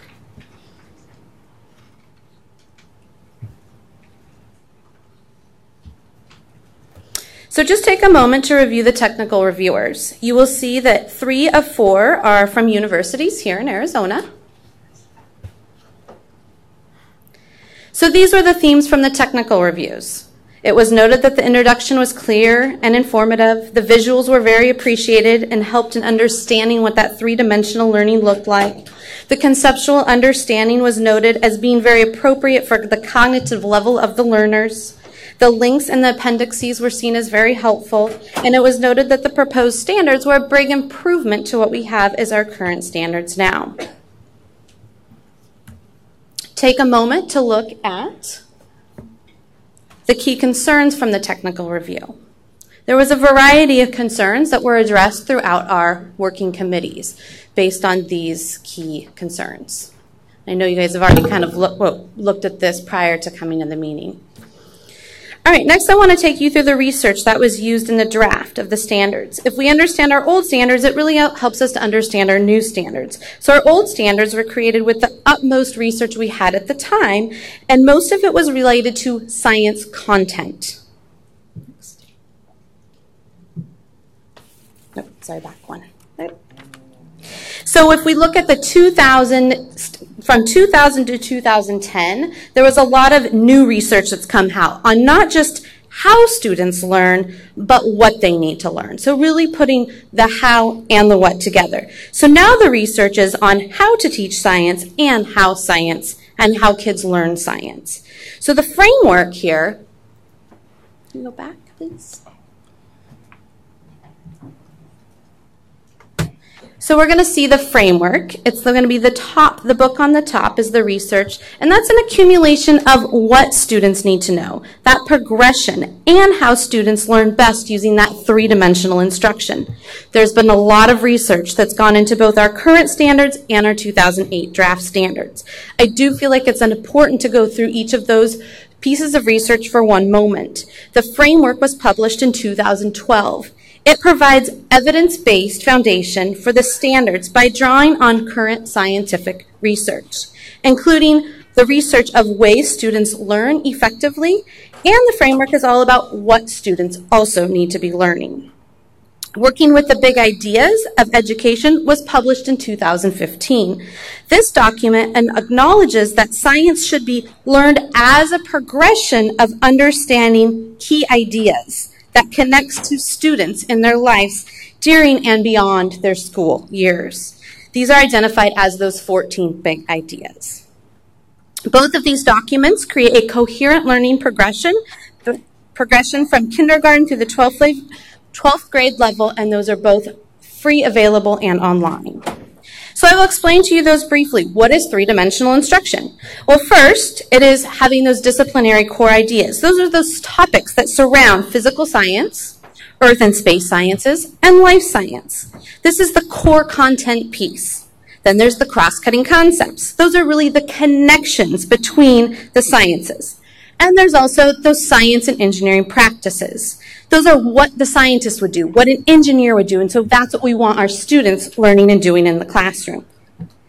The disciplinary core ideas are really separated into two major categories. The using science, which you see here, is using science 1, using science 2, using science 3. To be able to effectively use science, students need to know science. So the current knowledge goes hand in hand with the effective exploration of those scientific ideas. Here in the draft standards, you can see that they are color-coded. The orange represents the physical science. So that's the chemistry and the physics. The blue represents those earth science and space science, and the green represents life science. The second dimension is the cross-cutting concepts. These concepts cross boundaries between those science disciplines, and they provide a way to organize that content for students. An example, take a moment to think about plants in terms of patterns. What comes to mind, and how might that help students be more aware of understanding plants when they think about patterns? From an engineering perspective, think of the terms of a spoon. What is the type of structure and function it might have? What comes to mind? Thinking about a plastic spoon versus wooden spoon, versus a shovel, versus a catapult. These are the types of things, those cross-cutting concepts that cut across different areas that help really connect that learning for the students. The third dimension, we have our science and engineering practices. The framework calls for an engaging way for students to do multifaceted science and engineering in more of a complex, relevant, and authentic ways that conduct these investigations, where they get to formulate some explanations and they design solutions. So the science and engineering process really encompasses that scientific method as an iterative process for engaging in science. It allows students to engage in pieces and develop and apply those scientific ideas. Okay, look at the coding here. Now we'll shift to look at an example itself. You're going to see you have kindergarten, second grade, high school, and high school plus. The first number indicates the grade level. The second one represents E for earth, L for life, or physical for physical or chemistry. So then you'll see then you have the standard, the very first one with the example, it has a 6 at the end of it. So that would be the 6th standard for kindergarten. Kindergarten total, there's an 8 total of standards. So the framework and action. Here we can see we have 4th grade. This is physical science 2, using science 1, the 3rd standard. This is develop and use a model to demonstrate magnetic forces. So what do you see here? What is the core content piece? It's magnetic forces. Now, looking at those cross-cutting concepts, which ones might be most specific to this particular standard? Really, it would be mostly energy and matter. Could a couple others come in and play into the standard? Absolutely. And if we look at the science and engineering practices, which science and engineering practices stick out the most in this standard?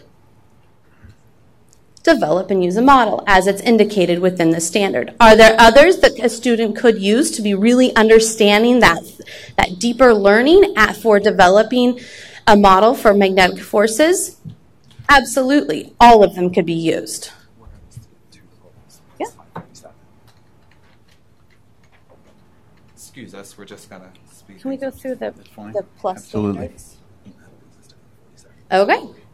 So here we're going to just take you through the goals. So our first goal is to go through and really have the kindergarten through 12th grade science education reflect on that three-dimensional learning. I'll let you kind of breeze through and read these instead of going into them explicitly. Right.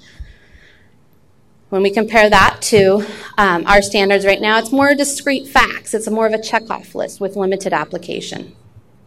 We look at our 2004 standards. They're in these 6 strands, which are great, but oftentimes, strands 1, 2, and 3 are separated and are hidden in the background with what students should be doing with that content piece.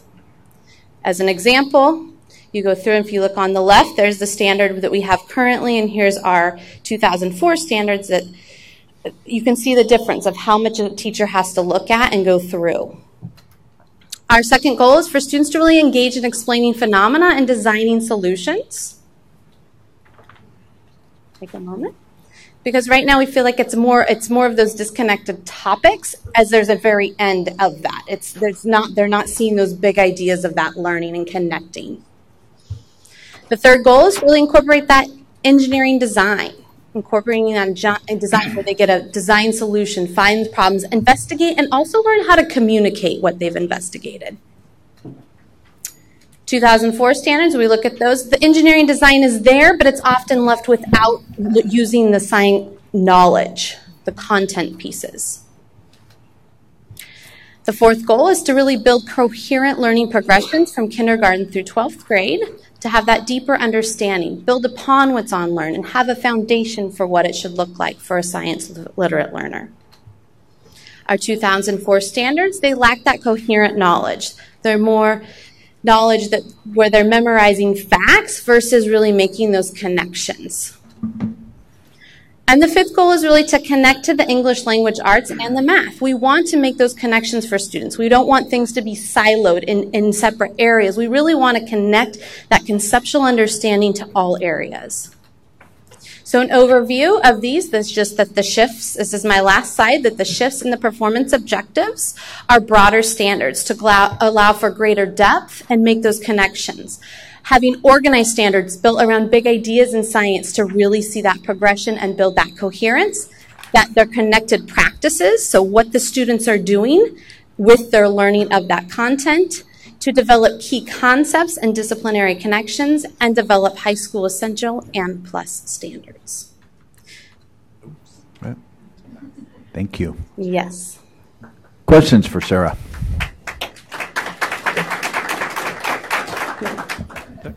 Question. Member Taylor. Thank you for that. Same type of question. Has anybody gone through some of this and taken the AIMS to see how we compare if we to take the AIMS test or some kind of results of this new package? Do we know how people would perform in terms of learning? I haven't seen it regards to the AIMS test. I don't know if you're going to see anything. But I do know that we had a gal that came up here last time, and she was really talking about the exposure that her student had and be able to make those connections and be able to connect things on their own by doing and learning in that style in the classroom with that three-dimensional feel where they can make those connections by learning and doing. And I think that speaks volumes on students making those connections. Thank you. Any other questions? Vice President Kaur, I just want to applaud the department for all their work and taking all the feedback and working with all the stakeholders and the diverse groups throughout the state. It's a big task, and thank you. Thank you.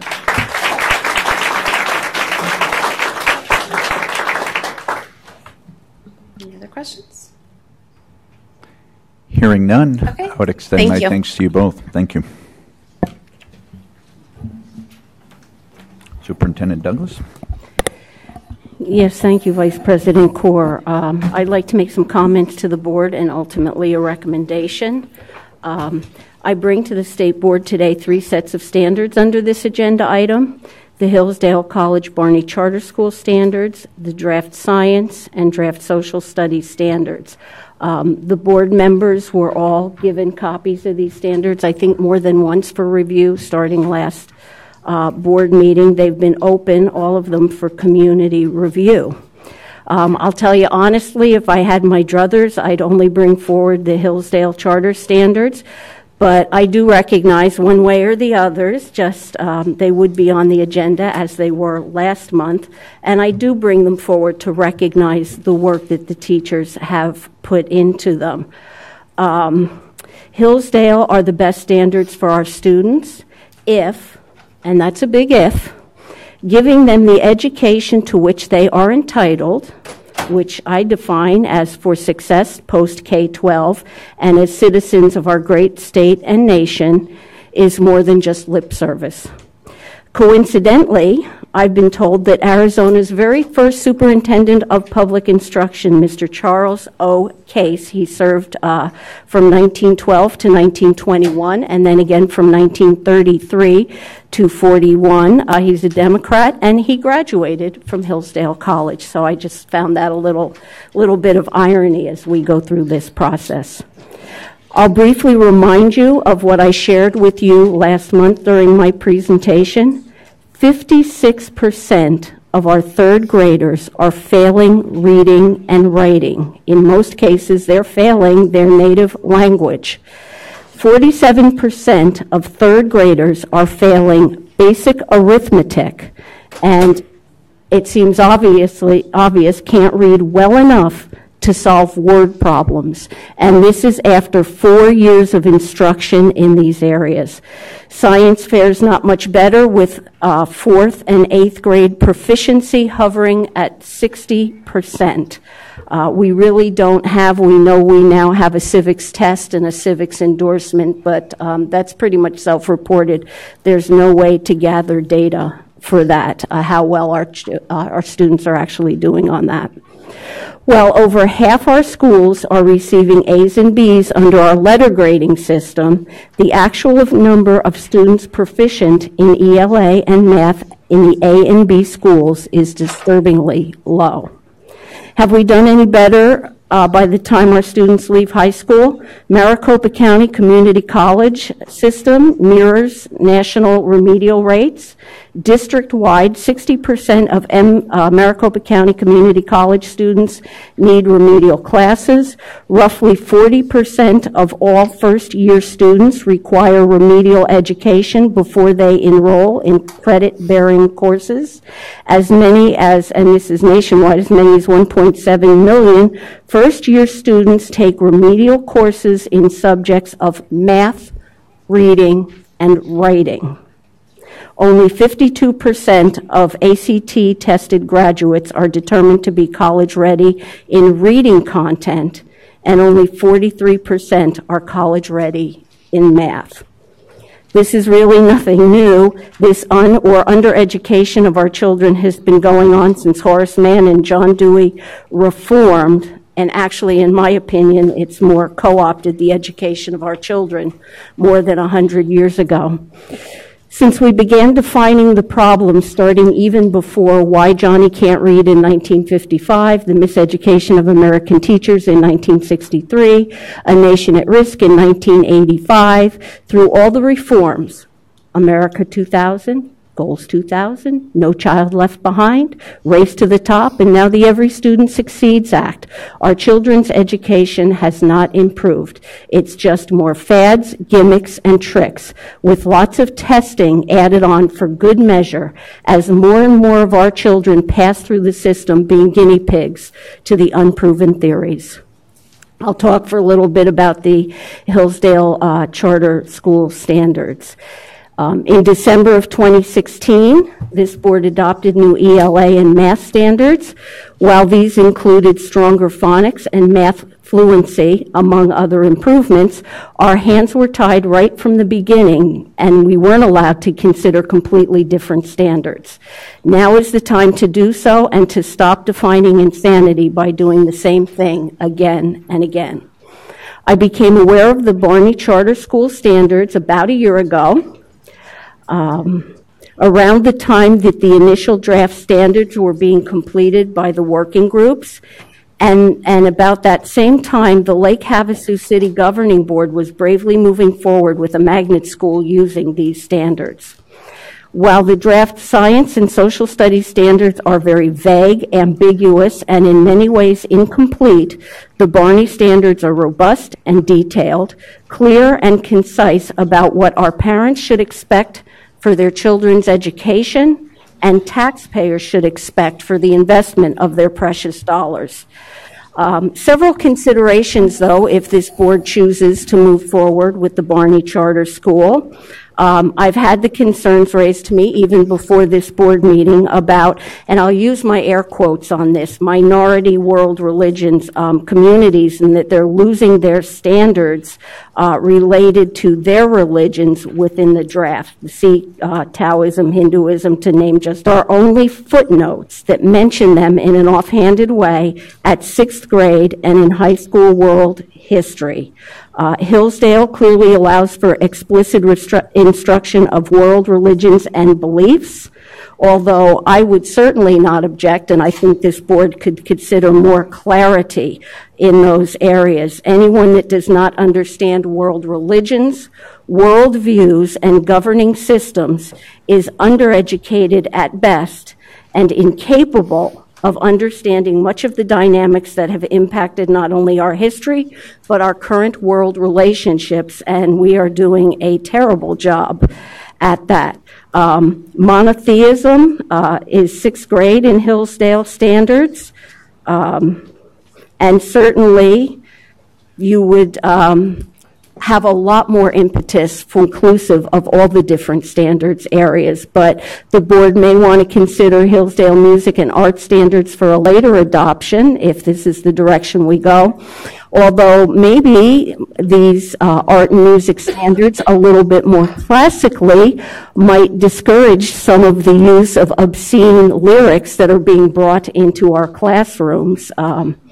Rap lyrics, nothing against rap music except when its curricula is ELA and math, in which explicit programs are used under their standards, specifically writing and spelling, road to reading and thinking, and Singapore math.